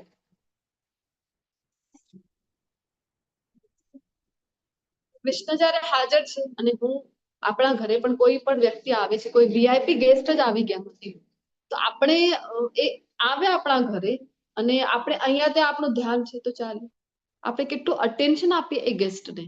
વિચાર કરો, થોડું ઘણું વીઆઈપી હોય તો. હવે મંત્રી પ્રધાનમંત્રીની તો વાત જ નથી કરતી, તો આ તો ત્રણેય લોકના સ્વામી છે કૃષ્ણ. એ જયારે આવીને ઉભા છે ને આપણે અહીંયા ત્યાં ધ્યાન આપણું ભટકી રહ્યું છે, મન ભટકી રહ્યું છે, તો ચાલે. કૃષ્ણ તો વારંવાર ભગવદ્ ગીતામાં મન અને બુદ્ધિ જ માગી રહ્યા છે. તો અઘરું છે, અર્જુનજી પોતે કહે છે, પરંતુ આપણે પ્રયત્ન કરવો જોઈએ કે ક્યાં પણ આપણું ધ્યાન રહ્યું કે ના, કૃષ્ણ મારી પાસે અહીંયા હાજર છે, મારું મન કૃષ્ણમાં જ લાગ્યું. તો ક્યારે પોસિબલ છે? અર્જુન હવે કહી રહ્યા છે અહીંયા કે હે મધુસૂદન, આપે જે યોગ પદ્ધતિ સંક્ષેપમાં વર્ણવી છે તે તો મને અવ્યવહારુ તથા નભાવી ન શકાય એવી લાગે છે, કારણ કે મન કેવું છે? ચંચલ અને અસ્થિર હોય છે. અર્જુનજી આવું કહી રહ્યા છે. તો વાસ્તવમાં અર્જુનજીનો મન ચંચલ છે, અસ્થિર છે? આપણે જોઈએ, કલિયુગમાં અષ્ટાંગ યોગ કરવો, આપણે જેમ ચર્ચા કરીએ અત્યારે અષ્ટાંગ યોગ જોયા, તો આપણી માટે એ અઘરું છે, પોસિબલ નથી કે આપણે અષ્ટાંગ યોગ દ્વારા ભગવત પ્રાપ્તિ થઈ શકે, પરંતુ ભક્તિ યોગ છે એ સરળ છે, એ કરીને આપણે કરી શકાય છે. તો અર્જુનજી કહી રહ્યા છે કે ખૂબ અઘરું છે. હવે વિચાર કરો, આ બધા પ્રસંગો અર્જુનજીના જીવનના છે. પહેલો કયો પ્રસંગ છે? પ્રસંગનું નામ જણાવો. પક્ષીની આંખ વીંધવાની છે. ગુરુકુલમાં જયારે ભણતા હતા, ગુરુ દ્રોણ જયારે બધા એક એકને બોલાવીને કહે છે શું દેખાય છે ધનુષ બાણ લઈને, તો કોઈ કહે છે કે પાંદડાઓ દેખાય છે, કોઈ કહે છે ડાળખીઓ દેખાય છે, કોઈ કહે છે મને તો આકાશ પણ દેખાય છે. આ બધું બધા અલગ અલગ કહેતા હતા. હવે અર્જુનજીને જયારે બોલાવે છે તો શું કહે છે? મને તો માત્ર પક્ષીની આંખ દેખાય છે. આવા અર્જુનજી છે, એમનું ગોલ સેટ જ છે, એમનું ધ્યેય ફિક્સ જ છે. આવા અર્જુનજી કહી રહ્યા છે કે અઘરું છે. પછી બીજો કયો પ્રસંગ છે?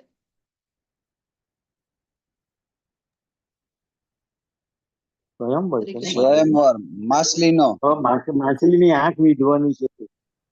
તે નીચે દ્રૌપદીજી પ્રતિબિંબમાં માછલી છે. દ્રૌપદીના સ્વયંવરમાં છે. દ્રૌપદીજીનો સ્વયંવર જયારે થાય છે તો નીચે તેલનું પાત્ર છે, હુક ઉપર માછલી ટંગાવેલી છે ને જે સતત રાઉન્ડ ફરે છે, સર્કલમાં ફરે છે, અને ફરતી માછલીનું પ્રતિબિંબ જોવાનું છે તેલમાં. એ પાત્રમાં જોઈને નિશાનો સાધવાનું છે. અર્જુનજી કરી લે છે ને. અર્જુનજી માટે સંભવ છે, કારણ કે એમનું મન, આવી પ્રવૃત્તિ કોણ કરી શકે? જેનું મન વશમાં હોય એ જ કરી શકે છે. અને અહીંયા નીચે એક પ્રસંગ છે કે આપણે ડે 1 માં પણ ચર્ચા કરતા હોય છે. ગુરુ દ્રોણ છે, જયારે દ્રુપદને બંદી બનાવવાની વાત હતી, ગુરુ દક્ષિણામાં શું માંગે છે કે દ્રુપદને બંદી બનાવીને લઈ આવે. પહેલા તો કૌરવો નીકળી પડે છે, તો કૌરવો જ ઉલટા બંદી થઈ જાય છે, પછી પાંડવો જાય છે. અર્જુનજી એટલી સારી રીતે, એટલી કુશળતાથી યુદ્ધ કરે છે કે બધા કૌરવોને છોડાવી લાવે છે, દ્રુપદને બંદી બનાવીને ગુરુના શરણમાં મૂકે છે. તો આવા અર્જુનજી છે. દ્રુપદ પણ કોઈ સાધારણ યોદ્ધા નહોતા, એમને પણ પરાસ્ત કરવું અઘરું હતું, પરંતુ પરાસ્ત કરી દે છે. પછી આ કયો પ્રસંગ છે? ભગવાન શંકર સાથેનું યુદ્ધ હતું, એટલે પ્રાણી માટે કોણે પહેલો બાણ અજ્ઞાતવાસમાં. માર્યો? Yes, exactly. પશાસ્ત્ર અજ્ઞાતવાસમાં હતા. જયારે હતા 12 વર્ષના, જી. તો અર્જુનજીને ભગવાનના આદેશથી જ તપસ્યા કરી રહ્યા હતા અર્જુનજી કે દિવ્ય અસ્ત્ર, શિવજીને પ્રસન્ન કરો અને દિવ્ય અસ્ત્ર મેળવો. હવે ભગવાન પોતે ન આપી શકે દિવ્ય અસ્ત્ર, પણ ભગવાનને ગમે છે કે એમના ભક્તોને ગ્લોરીફાઈ કરવા, એમનું મહિમા વધારવું, તો એ શિવજી પાસે માંગવા માટે કહે છે.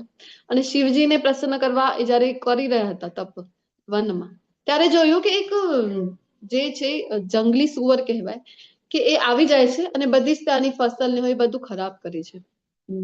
તો પછી અર્જુનજી તે જોઈ શકતા નથી, એટલે તો ભગવાને ના પાડી હતી ને કે તું વનમાં જશે. અર્જુનજી કહેતા હતા કે યુદ્ધ નથી કરવું, વનમાં ચાલે જાઓ. તું વનમાં પણ જશે, પરંતુ તારો સ્વભાવ ક્ષત્રિયનો છે અર્જુન. તું ત્યાં પણ શાંતિથી બેસી શકશે, ત્યાં પણ તું ક્ષત્રિય કોઈને હેરાન કરી રહ્યું છે આ જોઈને તું રહી શકશે નહીં, તું તરત જ તારા શસ્ત્રો ઉપાડી લેશે. તો આવું જ બને છે અહીંયા. અર્જુનજી તરત જ શસ્ત્રો ઉપાડી લે છે અને બાણ છે એ સાધે છે, નિશાનો સાધીને. અને એ જે ભૂંડણ હતું જંગલી, એ તો મરી જાય છે, પણ એના ઉપર 2 બાણ લાગેલા હતા. એક તો શિવજી પરીક્ષા લેવા આવ્યા હતા, તો શિવજી કહેવાય ને કે જે વનમાં જે રહેતા હોય આદિવાસી, એવા વસ્ત્રો ધારણ કરીને ત્યાં આવ્યા હતા. તો શિવજી કહે છે કે આ મેં માર્યું છે, મારા બાણ ત્યાં મર્યું છે આ જે ભૂંડણ છે. અર્જુનજી કહે છે કે ના ના, મેં પેલા મારું બાણ માર્યું હતું એટલે મર્યું છે. તો શિવજી જે હતા આદિવાસીના વેશમાં, એ કહે છે કે ચલો તો પછી 2 હાથ થઈ જાય. તો પછી બંને વચ્ચે યુદ્ધ થયું અને શિવજીને યુદ્ધમાં પ્રસન્ન કર્યા હતા. વિચાર કરો, એવા છે આ અર્જુનજી. કેટલી વખત ઇન્દ્ર માટે પણ યુદ્ધ લડીને આવ્યા હતા જયારે એનું યુદ્ધ થયું હતું. તો આટલા મહાન અર્જુનજી છે, નર નારાયણ રૂપમાં. જ્યારે ભગવાન પોતે નારાયણ રૂપમાં પ્રકટ થયા હતા, એમની સાથે નર રૂપમાં અર્જુનજી પોતે આવ્યા છે. તો અનેક એવા પ્રસંગો છે અર્જુનજીના જીવનના, જેનાથી ખબર પડે છે કે અર્જુનજી માટે અઘરું નથી. આ જે મન ચંચલ અર્જુનજીનો નથી, એમનું મન વશમાં જ છે. તો પછી કોના માટે આ બધું કહી રહ્યા છે અર્જુનજી? તો આપણા બધાને રિપ્રેઝન્ટ કરી યસ એક્ઝેક્ટલી, આપણને રિપ્રેઝન્ટ કરી રહ્યા છે. તો આ આપણા માટે અઘરું છે મનને વશમાં કરવું. ચંચલ હિ મન કૃષ્ણ પ્રમાથી બલવદૃઢમ તસ્યાહમ નિગ્રહમ મન્યે વાયોરિવ સુદુષ્કૃતમ. કહી રહ્યા છે કે મન કેવું છે? હે કૃષ્ણ, આ મન છે ને ખૂબ ચંચળ છે. એ તો સ્થિર રહેતું જ નથી, કન્ટિન્યુ અહીંયા ત્યાં ફરતું હોય છે. કહેવાય છે ને કે મનની ગતિ કેટલી હોય છે. એક ક્ષણમાં અહીંયા બેઠા છીએ આપણે, અને એક ક્ષણમાં જો વિચાર કરીએ કે ના, મહાકુંભ ચાલી રહ્યું છે પ્રયાગરાજમાં, ત્યાં મારે જવું છે, કેટલી વારમાં પહોંચી જવાય છે. વિધિન મુમેન્ટ આપણે પ્રયાગરાજ પહોંચી ગયા. એ મનની ગતિ છે. તો વિચાર કરો મન કેટલો આપણો ચંચળ છે કે તરત જ અહીંયા ક્લાસમાં આપણે બેઠા તો છીએ, પરંતુ કેટલા જણ છે આપણે અહીંયા? 25 જણ છે. 25 જણમાંથી આપણે જોઈએ, ચેક કરવા જઈએ ને, તો મોર દેન 80%, 90% સુધી, અથવા તો આપણે કહીએ 95% સુધી લોકો અહીંયા મનથી અત્યારે હાજર નહીં હોય આ સમય. કારણ કે કન્ટિન્યુઅસ કઈ ને કઈ આપણા મનમાં વિચાર ચાલ્યા કરે છે. તો ચંચલ છે. બીજું તો ઉચ્છૃંખલ છે. એ જે હું કરવા ઈચ્છું તો છું, પરંતુ કરી શકતો નથી. દુરાગ્રહી છે, મારું કહેવું તો માનતું જ નથી. અચ્છા, તો મન આવું બધું કરે છે, કહેવું એ નથી માનતો, ચંચલ પણ છે. તો એક કામ કરી એને બાંધી દઈએ. તો અર્જુનજી કહે છે કે ભગવાન અત્યંત બળવાન છે. તો આ બધી વસ્તુઓ છે ને, મનના આ બધા લક્ષણો છે, જેના કારણે એને વશમાં કરવું ને, મને તો વાયુને વશમાં રાખવા કરતા પણ વધારે અઘરું લાગે છે. તો વાસ્તવમાં અર્જુનજી માટે સંભવ હતું કે વાયુને એ વશમાં રાખી શકતા હતા. કહે છે કે ભગવાન, તમે કહો ને કે વાયુને વશમાં કરી લે, એ હું કરી લઈશ, પરંતુ તમે કહો મનને વશમાં રાખવાનું, એ તો હું નહીં કરી શકું. વાસ્તવમાં તો કરી શકતા હતા, પરંતુ આપણા માટે અહીંયા કહી રહ્યા છે. તો અર્જુનજી પાસે એવા અસ્ત્રો હતા. વાયવાસ્ત્ર હતું, વરુણાસ્ત્ર હતું, જેના લીધે એ તુફાન જેવી હવા લાવી શકે. વરુણાસ્ત્રથી વરસાદ વરસાવી શકે છે. અગ્નિઅસ્ત્ર હતું, તરત જ અગ્નિ ત્યાં પ્રગટાવી શકે છે. આવા દિવ્ય અસ્ત્રો હતા અર્જુનજી પાસે. તો એ કહી રહ્યા છે કે વાયુને વશમાં હું કરી શકું છું, પરંતુ મનને વશમાં કરી શકતો નથી. તો હવે કૃષ્ણ છે શું કહી રહ્યા છે? શ્રી ભગવાન વાચો અસંશયમ મહાબાહો મનો દુર્નિગ્રહમ ચલમ. કહે છે કે હે મહાબાહુ કુંતી પુત્ર, નિસંદેહ ચંચળ મનને વશ કરવું એ અત્યંત અઘરું છે. વાત તારી સાચી છે અર્જુન. હવે જો ભગવાન આપણે બીજાતામાં ભણ્યા હતા ને કે ભગવાન શ્રેષ્ઠ શિક્ષક છે, કેવી રીતે?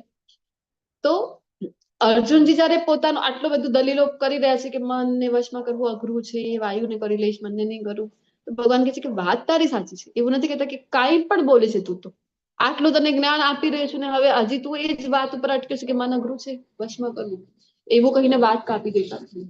ના અર્જુન, વાત તારી સાચી છે કે મનને નિયંત્રણ કરવું અઘરું છે. તો બીજી લાઈનમાં એનું સોલ્યુશન આપે છે. કયું સોલ્યુશન છે? અભ્યાસેન તુ કૌંતેય વૈરાગ્યેણ ચ ગૃહ્યતે. તો એક રસ્તો છે પણ અર્જુન, અઘરું તો છે, પણ જો યથાયોગ્ય અભ્યાસ તથા વૈરાગ્ય દ્વારા તેને વશ કરવું શક્ય છે. તો તું કરશે ને, થોડો પ્રયત્ન કર, અભ્યાસ કર, એટલે કે પ્રેક્ટિસ. આપણે પણ સાંભળતા હોય ને, પ્રેક્ટિસ મેક્સ મેન, બોલો ખાલી જગ્યા પૂરો. Practice max main perfect. Perfect. ક્યાંથી આવ્યા છે આ બધા? જે સ્લોગન છે. બધું જ્ઞાનનું સ્ત્રોત તો ભગવદ્ ગીતા છે. અહીંયાથી જ બધું આવે છે. પ્રેક્ટિસ કરીએ ને તો થઈ શકાય છે. તમે પ્રેક્ટિસ કરો, રોજ પ્રયત્ન કરો તો થઈ શકાય છે. જપ જે છે આપણા, એ પણ આપણે એની ક્વોલિટી પણ સુધારી શકાય છે. અને વૈરાગ્ય, તો વૈરાગ્ય એટલે અભ્યાસ અને વૈરાગ્ય. અભ્યાસ એટલે જે ડોઝ છે, જે કરવા માટે આપણને આચાર્યો કહી રહ્યા છે કે આ કરો. તમે શું કરવાનું છે? મંગલા આરતીમાં આવો, જેને પણ શક્ય છે. લેવલ 1 છે એટલે ફોર્સફુલી અહીંયા હું નહીં કહું, પરંતુ ભોગ લગાવવા માટે તો કહી શકું છું. ત્રિજાત્યામાં ભણ્યા છે તો ભોગ લગાવો. નાની નાની સેવાઓ છે. 1 માળા જપ કરો, આવું તો કરી શકાય છે ને. પછી જે કરવા માટે ના પાડી છે, 4 નિયમો છે કે ના, માંસા નથી કરવું, પછી વ્યસન નથી કરવાનું, જુગાર નથી રમવાનો, વ્યભિચાર નથી કરવાનો. આ થઈ ગયું વૈરાગ્ય. તો આ કરો તમે, ડૂઝ એન્ડ ડોન્ટ્સ, તો શક્ય છે. એ મનને પણ વશમાં કરી શકો છો. જે મનુષ્યનું મન અસંયમિત છે તેને આત્મ સાક્ષાત્કાર દુર્લભ હોય છે. જો મન નથી ને તમારો સંયમિત, આત્મ સાક્ષાત્કારના રસ્તે તમે જઈ શકો નહીં. પરંતુ જેનું મન સંયમિત છે તથા જે યોગ્ય ઉપાય દ્વારા પ્રયત્ન કરે છે, આપણા હાથમાં શું છે? આપણા હાથમાં છે કે આપણે પ્રયત્ન કરવો. આપણે પ્રયત્ન કરીશું ને કૃષ્ણ જોશે કે આ પ્રયત્ન તો કરી રહ્યા છે, માળા જપ તો કરી રહ્યા છે, પ્રયત્ન કરે છે કે મનને વશમાં કરવાનું. આપણે 2 ડગલા ચાલીને તો કૃષ્ણ કેવા છે? કૃષ્ણનું તો નામ જ છે કૃપા નિધાન, દયા નિધાન. તો એ તરત જ 10 પગલા આપણી તરફ ચાલીને આવી છે. આપણે ઈચ્છા વ્યક્ત કરવી છે, પ્રયત્ન કરવા છે, તો તેને નિયમિતપણે સફળતા પ્રાપ્ત થાય છે. એ મારો અભિપ્રાય છે. કૃષ્ણ અહીંયા આપણને એશ્યોરન્સ આપી રહ્યા છે. હવે અર્જુનજીને પ્રશ્ન થાય છે કે અસફળ યોગીની મંજિલ શું છે?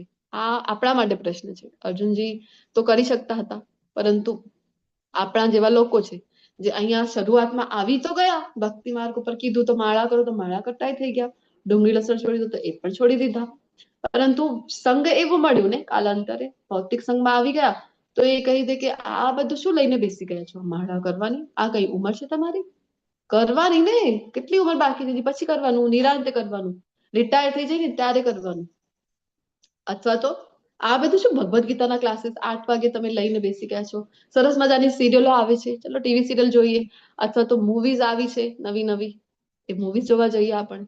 આવી રીતે જો ભૌતિક સંઘના પ્રભાવમાં આવીને શરૂઆત તો કરી હતી ખૂબ જોશમાં. શરૂઆતમાં આપણે ખૂબ જોશમાં હોઈએ છીએ કે ના ના ના ના, આજે ક્લાસમાં જે કીધું છે ને ના, આજથી જ ફોલો કરવું છે. કરીએ પણ આપણે બધી શરૂઆત કરી દઈએ, મંગલા આરતી પણ કરી દઈએ, ભોગ પણ ધરાવીએ, માળાય કરીએ.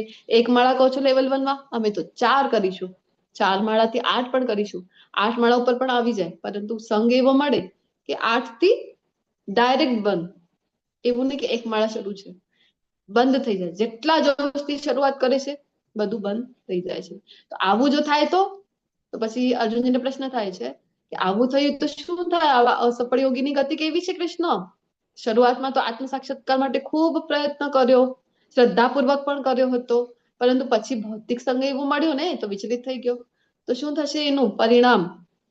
સિદ્ધિને પ્રાપ્ત કરશે કે નહીં? યોગ સિદ્ધિ જે હતી એને પ્રાપ્ત કરી શકશે કે નહીં? આવું તો નહીં થાય જે આપણે સાંભળીને, ધોબિકા કુત્તા ન ઘર કા ન ઘાટ. એવી તો પરિસ્થિતિ નહીં થાય. અહીંયા ભોગોય ન ભોગવ્યા અને પછી તો ભગવત પ્રાપ્તિ ન થઈ. તો એના કરતા તો અમે અહીંયા જ ભોગો ભોગવી લેતા, અહીંયા જ મજા કરી લેતા, તો એ વધારે સારું હતું. તો કૃષ્ણ એના જવાબમાં 2 શ્લોકો આપી રહ્યા છે. કૃષ્ણ કહે છે કે ના, તમે આ માર્ગ ઉપર છો ને, જ્યારે ભક્તિ માર્ગ ઉપર છો ને, ક્યારે પણ વ્યર્થ થતું નથી. બીજા કોઈ પણ રસ્તે હો ને, તમે અહીંયા કેટલું પણ જ્ઞાન તમે લઈ લો, ભૌતિક જ્ઞાન, પરંતુ જયારે નેક્સ્ટ બર્થ મળશે, પુનર્જન્મ થશે ને, તો 0 થી. અહીંયા PhD ભણી ગયા છો, પરંતુ નેક્સ્ટ બર્થ મળ્યું, ખૂબ જ આપણી સુકૃતિઓ હતી તો માનવ દેહ મળ્યું, પશુ દેહ મળ્યું તો કોઈ સવાલ જ રહેતો નથી. પરંતુ સુકૃતિના કારણે, કૃપાના કારણે જો માનવ દેહ ફરીથી મળ્યું છે, તો પછી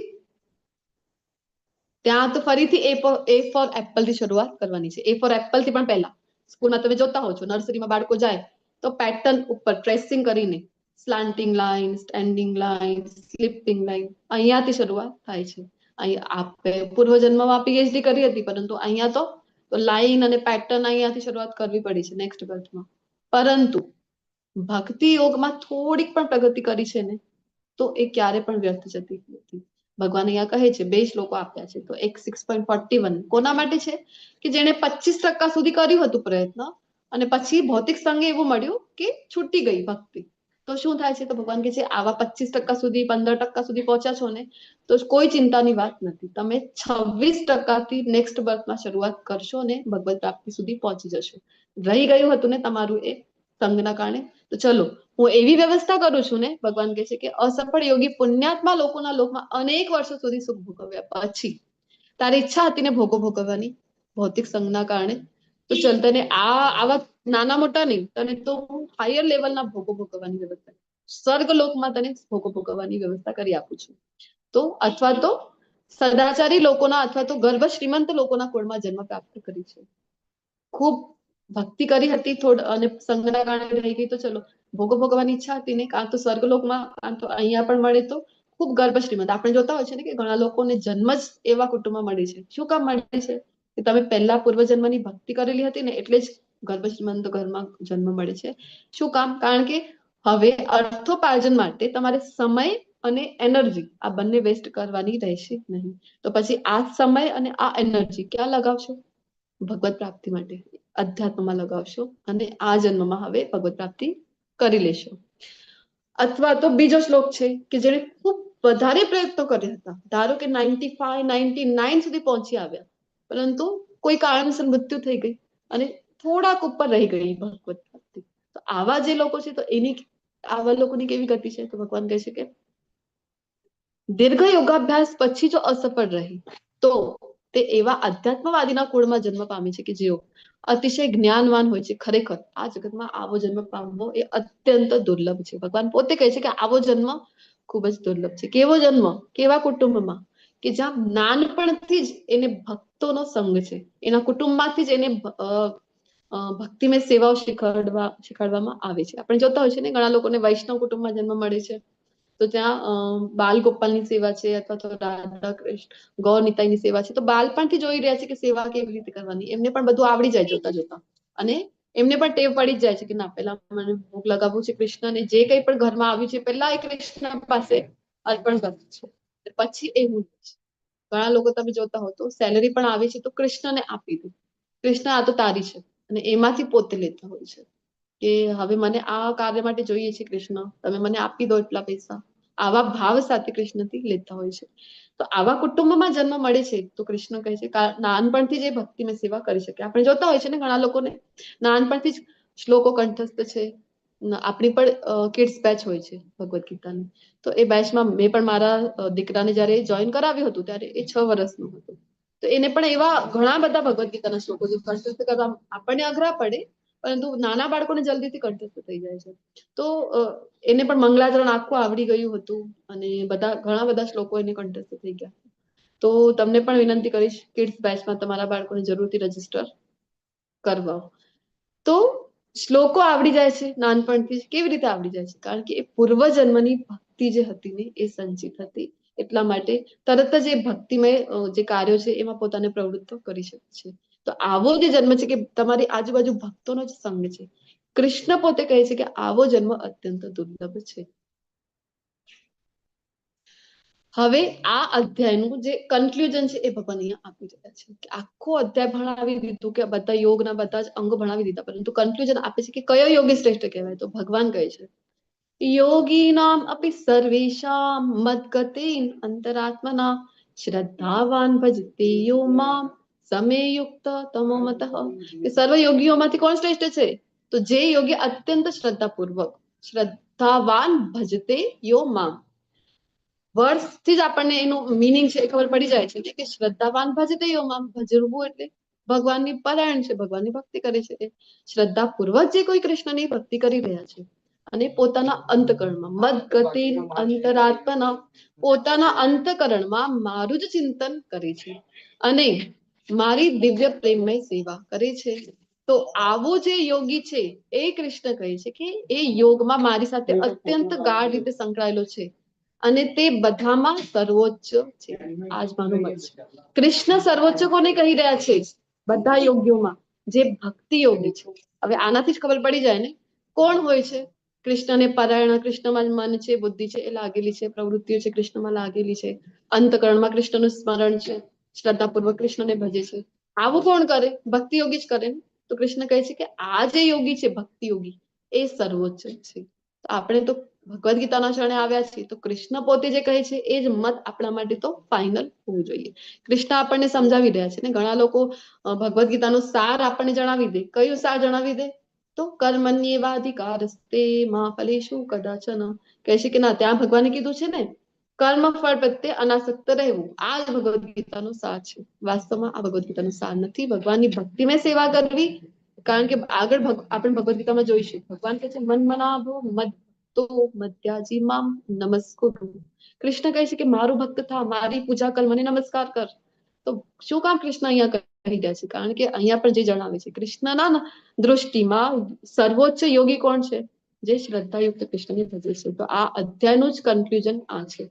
તો ખૂબ ક્લિયર હવે થઈ જવું જોઈએ. યોગી એટલે કયા યોગીની વાત થઈ રહી છે? ભક્તિયોગ. શું કામ પ્રભુપાદજી કર્મયોગમાં પણ ભક્તિ આપી રહ્યા છે, ધ્યાન યોગમાં પણ ભક્તિ આપી રહ્યા છે, જ્ઞાન યોગના ચેપ્ટરમાં પણ ભક્તિની વાત કરી રહ્યા છે? કારણ કે કન્ક્લુઝન જ આ છે. તો આપણા જેવા જે લોકો છે, જેમની આપણે વાત કરીને કે ભાગવતમની શરૂઆતમાં આપણા બધા કલિયુગના જીવોની સ્તુતિઓ ગવાય છે કે કેવા હશે? મંદ ભાગ્ય, મંદ આયુષ્ય અને મંદ બુદ્ધિ હશે. તો આપણી સ્મૃતિ જે છે એ પણ ખૂબ મેમરી છે એ વીક હશે, એવું ભાગવતની શરૂઆતમાં જ કહીને ગયા છે સુખદેવજી. તો આપણા બધા ઉપર કૃપા કરવા માટે કે સરળતાથી આપણે ગ્રાસ્પ કરી લઈએ સારને જ, એટલા માટે પ્રભુપાદજી પહેલા અધ્યાયથી પણ પહેલા એટલે કે ભૂમિકામાં જ આપી દે છે ભક્તિને સેવા કરવી. તો ખૂબ મહત્વનું છે આ સમજવું. તો મહાન યોગી કોણ છે? નારદજી છે. આ મહાન યોગી છે. આપણે તો નારદજીને જે ટીવી સિરિયલની દ્રષ્ટિએ જોઈએ છીએ, કેવી રીતે બતાવવામાં આવે છે ત્યાં, એટલે કહેવાય છે કે ટીવી સિરિયલોથી જ્ઞાન લેવું જોઈએ. જ્ઞાન લેવું છે ગુરુ શિષ્ય પરંપરાથી લો, શાસ્ત્રોથી લો, અને ગુરુ પાસેથી જ જ્ઞાન લેવું જોઈએ. કારણ કે ટીવી સિરિયલોમાં બધું ભેળસેળ હોય છે. એ જે વ્યક્તિ બનાવી રહ્યા છે ને સિરિયલ, પોતે જ તમોગુણમાં છે. એ કેવી રીતે રજૂઆત કરશે પછી પાત્રની? તો આપણને એવું બતાવવામાં આવે કે નારદજી છે તો નારાયણ નારાયણ કરે, અહીંયાની વાત ત્યાં કરવાની, ત્યાંની વાત અહીંયા કરવાની, આવું કરતા હોય છે, એવું આપણને બતાવવામાં આવે છે. વાસ્તવમાં નારદજી એવા છે.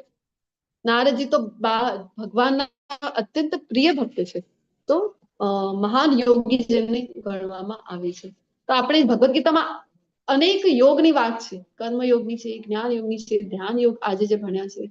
તો આ બધી શું કહેવાય? તો સીડી કહેવાય. એક એક પગથિયું ચડી ચડી ચડી ચડીને કૃષ્ણ સુધી પહોંચી શકાય છે. પરંતુ સર્વોચ્ચ જે સીડી છે એ તો ભક્તિ યોગ છે.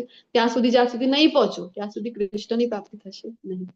તો આપણા ઉપર જયારે ગુરુ કૃપા થાય, શ્રીલ પ્રભુપાદજી જેવા ગુરુની કૃપા થાય, તો આપણે જેમ વાત કરીને ભૂમિકામાં સાર આપી દે છે ભક્તિની સેવા, તો આપણને ડાયરેક્ટ લિફ્ટ મળી જાય છે. એક એક એક એક એક એક પગથિયું ચડો, એના કરતા લિફ્ટ નું ઓપ્શન છે આપણી પાસે. 10મા માળા ઉપર જવું છે, પહેલું માળું, બીજું માળું, ત્રીજું માળું, એવી રીતે એક એક એક એક આપણે ક્રોસ કરીએ. એક તો થાકી પણ જવાય, અને બીજું શું ગેરંટી 10મા માળા સુધી પહોંચીશું? વચમાં જ ઘૂંટણા આપણા જે ગુડા છે એ દુખવા મંડી ગયા તો વચમાં જ આપણે તો એક ગીવ અપ કરી દઈશું. પરંતુ જો આપણી પાસે બીજો ઓપ્શન છે, કયું? લિફ્ટ આપણી પાસે છે, તો સરળતાથી પહોંચી શકાય છે. આપણે કરવાનું શું છે? આચાર્ય દ્વારા લિફ્ટ આપેલી જ છે આપણી પાસે, ભક્તિ યોગ આપેલો જ છે. એના ઉપર બેસી જાઓ અને 10મા માળા ઉપર ખૂબ સરળતાથી પહોંચી શકાય છે. હવે 10મા માળા ઉપર મારે જવાનું છે તો બધા માળાને પાર કરીને જ જઈશ ને. પહેલો માળો પણ આવી ગયું, બીજો માળો પણ આવી ગયું, એવું નહીં કે હું ભક્તિ યોગમાં છું તો કર્મયોગથી મળતા ફળો છૂટી ગયા, ધ્યાન યોગથી મળતા, જ્ઞાન યોગથી મળતા ફળો મારાથી છૂટી ગયા. 9મા અધ્યાયમાં ભગવાન જણાવે છે કે એ બધું પણ પ્રાપ્ત થાય છે જો તમે ભક્તિ યોગમાં છો તો. આપણે યુગ પ્રમાણે યુગ ધર્મ હોય છે. શ્રીમદ ભાગવતમ અહીંયા શ્લોક આપેલું છે 12મો સ્કંદ 3જો અધ્યાય ને 52મો શ્લોક. શું કહે છે આપણને? કૃતે અધ્યાય તો વિષ્ણુ ત્રેતાયામ યજતો મખે દ્વાપરે પરિચર્યાયામ કલૌ તદ હરિકીર્તના. કે જે સતયુગ હતું એ યુગ ધર્મ ત્યારે કયું હતું? યુગ પ્રમાણે ધર્મ ચેન્જ થાય છે. યુગ ધર્મ હતું ત્યારે ધ્યાયતો વિષ્ણુ, તો ધ્યાન યોગ ત્યારે પોસિબલ હતું એ સમયે, કારણ કે વાતાવરણ એ પ્રકારનું હતું, બધાની મેન્ટાલિટી એ મુજબની હતી, તો ત્યારે પોસિબલ હતું. આયુષ્ય પણ ખૂબ લાંબુ હતું, તો એ સમય પોસિબલ હતું કે તમે ધ્યાન દ્વારા ભગવત પ્રાપ્તિ કરી શકો. પછી આવી ત્રેતાયુગ. ત્રેતાયુગમાં યજતો મકેહી, આ સ્વાહા યજ્ઞ એટલે આપણને શું લાગે? યજ્ઞ એટલે બસ સ્વાહા વાળું યજ્ઞ, પરંતુ યજ્ઞ પણ અલગ અલગ છે અને યુગ પ્રમાણે છે. તો અહીંયા જે યજ્ઞ છે એ સ્વાહા વાળું જે આપણને લાગે છે એ ત્રેતા યુગનો એ યુગ ધર્મ હતું, એ સમય પોસિબલ હતું. કારણ કે અત્યારે જોવા જઈએ તો એવું સમિધ પણ આપણી પાસે શુદ્ધ નથી મળતું. શુદ્ધ દેશી ગાયનું ઘી પણ આપણને નથી મળતું. બ્રાહ્મણો એવા નથી મળતા કે જેમનું પોતાની એટલી સાધના છે કે એના બળે, પોતાની સાધનાના બળે એ યજમાનની જે મનોકામના છે એ પૂર્ણ કરવા માટે દેવતાનું આવાહન કરી શકે. બ્રાહ્મણો નથી જોવા મળતા. બ્રાહ્મણો ખૂબ દુર્ભાગ્ય કહેવાય કે બ્રાહ્મણો જ અત્યારે આપણને વ્યસનમાં જોવા મળી રહ્યા છે. એ કયા બ્રાહ્મણો છે તમે મને કહો કે બ્રહ્મ મુહૂર્તમાં ઉઠીને પોતાની સાધના કરતા હોય છે? એવા બ્રાહ્મણો મળવા અઘરું છે. તો આ યુગ ધર્મ જ નથી આપણા માટે. જે સ્વાહા વાળું યજ્ઞ છે એ ત્રેતા યુગનું હતું. મહારાજ દશરથ આપણે જોતા હોય છે ને કે એમણે પણ યજ્ઞ કર્યું હતું, પુત્ર કામેષ્ટિ યજ્ઞ. પછી આવ્યું દ્વાપર. તો દ્વાપર યુગમાં પરિચર્યાયામ એટલે કે વિગ્રહ સેવા એ સમય પ્રાધાન્યતા હતી યુગ ધર્મ. હરે કૃષ્ણ. હરે કૃષ્ણ. યસ, અવાજ આવે છે? હા માતાજી. હરે રામ હરે Ram. Okay, thank you. Dwapar યુગનો યુગ ધર્મ હતું પરિચર્યા, અર્ચા વિગ્રહની સેવા કરવી. તો દ્વાપર યુગ તો ઘણું લાંબુ ગયું. અત્યારથી થોડાક પહેલા સમયમાં જઈએ, ધારો કે મારા દાદી એમની જે પેઢી હતી ત્યાં આપણે જઈએ, તો અત્યારે પણ અમારા ગામમાં અમે જોતા હોય છે. ગામમાં જઈએ તો રામ મંદિર છે, રાધા કૃષ્ણના મંદિર હોય છે, ત્યાં જ સેવાઓ બધા કરતા હોય છે. હવે અમે પણ બ્રાહ્મણ છીએ તો અમારા જે કાકીને એ લોકો છે એ ગામની સેવા અત્યાર સુધી ગામમાં હતા તો એ જ કરતા હતા. તો રામ મંદિરની સેવા થાય, બે સમયને ત્યાં બધા જ લોકો ત્યાં ભેગા થાય. અને કારણ કે ઘર નાના હતા, મંદિરો મોટા હતા. અત્યારે પણ હવે આપણી પાસે તો ઘણા હુમલાઓ થઈ ગયા છે તો નષ્ટ પણ કરવામાં આવ્યા છે ઘણા મંદિરો, પરંતુ સાઉથમાં હજી સેફ છે. તો ત્યાં આપણે જોઈ શકાય કે આપણે તો એવું થાય મહેલો જેવા મંદિરો છે, આવા મોટા મોટા વિશાળ મંદિરો છે. તો કારણ કે મંદિરો મોટા હતા અને ત્યાં જ વધારે સમય લોકો છે એ ગાળતા હતા. એ સમયનો યુગ ધર્મ હતો અર્ચા વિગ્રહની સેવા કરવી. અત્યારે આપણે કલયુગમાં છીએ તો આ બધું આપણી માટે સંભવ નથી, કારણ કે આયુષ્ય પણ ઓછું છે. આ બધું કરવું આપણને લાગે કે ના, મંદિરો તો અત્યારે પણ કેટલા સુંદર સુંદર છે, સરસ છે, પરંતુ આપણે કેટલી વખત જઈ શકાય છે મંદિરે? આપણે તો માંડ ફેસ્ટિવલમાં પહોંચી શકાય છે, કંઈક હોય ત્યારે. પણ રોજ આપણી પાસે પોસિબલ છે મંગળા આરતીમાં પહોંચીએ, દર્શન આરતીમાં પહોંચીએ, શૃંગાર આરતીમાં? એવું પોસિબલ નથી. પહેલા કરતા હતા લોકો, સાંજે રોજ ત્યાં ભેગા થયા, રામાયણનું પાઠ કરતા હોય ત્યાં, બીજી બધી ચર્ચાઓ ઓછું અને ભગવદ જે છે ચર્ચા એ જ વધારે થતી હતી પહેલા. પરંતુ અત્યારે જે મુજબની લાઈફસ્ટાઈલમાં છીએ આપણે, તો આ બધું સંભવ નથી. તો આપણે જે યુગમાં છે કલયુગમાં, તો આ યુગનો તો એક જ યુગ ધર્મ છે. કયું છે?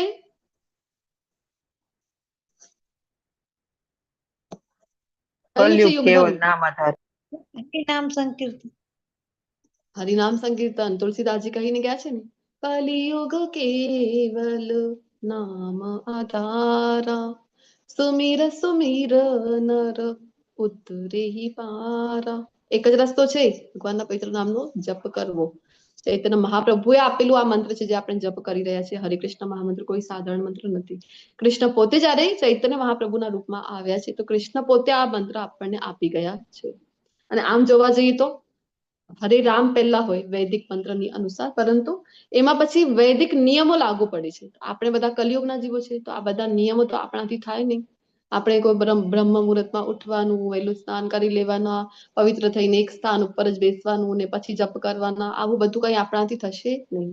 પ્રભુ જાણતા હતા તો આપણા માટે ઈઝી કરી ગયા છે. કૃષ્ણ પહેલા કરી નાખ્યું છે, રામ પછી કર્યું છે. વૈદિક નિયમો લાગુ નથી થતા, પરંતુ આ મંત્રના બધા વૈદિક ફળો જરૂરથી પ્રાપ્ત થાય છે. તો કલિસંતળ ઉપનિષદમાં જે કહેવામાં આવ્યું છે, ઇતિ ષોડશકમ નામના કલિ કલ્મષ નાશનમ નાતઃ નાત પરત પર્યોયાય સર્વ વેદેશુ દૃશ્યતે. તો બ્રહ્માજી પોતે અહીંયા કહી રહ્યા છે. શું કહે છે? બધા વેદો ના જે જ્ઞાતા છે, બ્રહ્માજી વેદો આપે છે તો બ્રહ્માજીને તો વેદોનું જ્ઞાન છે ને. એ શું કહે છે કે બધા વૈદિક સાહિત્યમાં શોધ્યા પછી કોઈ પણ વ્યક્તિ આ યુગ માટે હરે કૃષ્ણના જપ કરતા કોઈ પણ વધુ ઉત્ક્રાંતિ પ્રક્રિયા શોધી શકતો નથી. આ બ્રહ્માજીનો મત છે. પછી નારાયણ સંહિતામાં કહે છે, આ બધા શાસ્ત્રોના સંદર્ભો જોઈ રહ્યા છે કે શું કામ હરે કૃષ્ણ મંત્ર આપણે કરતા હોય છે ને શું કામ કરવું જોઈએ. હજી કોઈને શંકા રહી ગઈ હોય તો અહીંયાથી ક્લિયર થઈ જવી જોઈએ. કલિયુગમાં માણસોએ ફક્ત ભગવાનના નામનું જપ કરવું જોઈએ, નારાયણ સંહિતામાં કહે છે. પછી ચૈતન્ય ચરિતામૃતમાં અને બૃહદનારદીય પુરાણમાં પણ આપણે જોવા મળે છે. શું કહે છે? હરે નામ એવ કેવલમ કલો નાસ્તેવ નાસ્તેવ નાસ્તેવ ગતિર અન્યથા. આ કલિયુગમાં, કલના યુગમાં, કલિકાલમાં ભગવાનના પવિત્ર નામના સિવાય બીજો કોઈ રસ્તો નથી, બીજો કોઈ રસ્તો નથી, બીજો કોઈ રસ્તો નથી. અને 3 વાર કહે છે કે માત્ર હરિનામ, હરિનામ અને હરિનામ આ જ એક રસ્તો છે. કોઈ વસ્તુ રિપીટ થાય છે ને તો એનું મહત્વ ખબર પડે છે.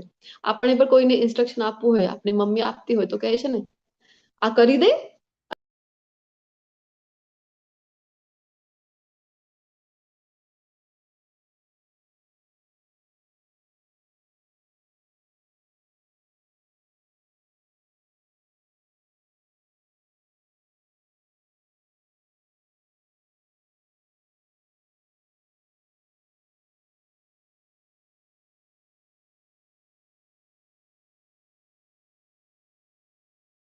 હરે કૃષ્ણ. હરે કૃષ્ણ. માતાજી. હરે કૃષ્ણ માતાજી. ઓકે, હોસ્ટ હવે કોણ બની ગયા છે? હરે માનસી કૃષ્ણ. માતાજી. માનસી માતાજી માનસી માતાજી, હોસ્ટ આપજો. મને હા હોસ્ટ આપજો મને. માતાજી હેન્ડ રેઝ એક જ મિનિટ. શું કહો છો? માતાજી હેન્ડ રેઝ કરજો. હરે કૃષ્ણ. હા હા, હરે કૃષ્ણ. હરે કૃષ્ણ, હરે કૃષ્ણ, હરે હરે, હરે રામ રામ રામ હરે હરે. હરે કૃષ્ણ કૃષ્ણ કૃષ્ણ હરે હરે. હરે હરે કૃષ્ણ કૃષ્ણ કૃષ્ણ હરે હરે રામ રામ. માતાજી બનાવે. હરે કૃષ્ણ.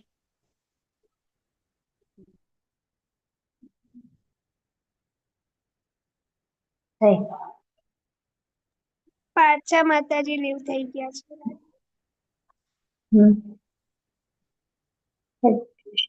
નેટવર્ક પ્રોબ્લેમ લાગે છે કઈ. હા પ્રભુજી.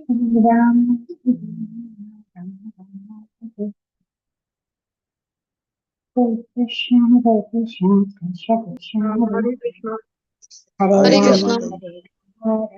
હરે કૃષ્ણ. હરે કૃષ્ણ. હા હરે કૃષ્ણ. થોડુંક નેટવર્ક ઇશ્યુ થઈ રહ્યું છે. Okay, thank you.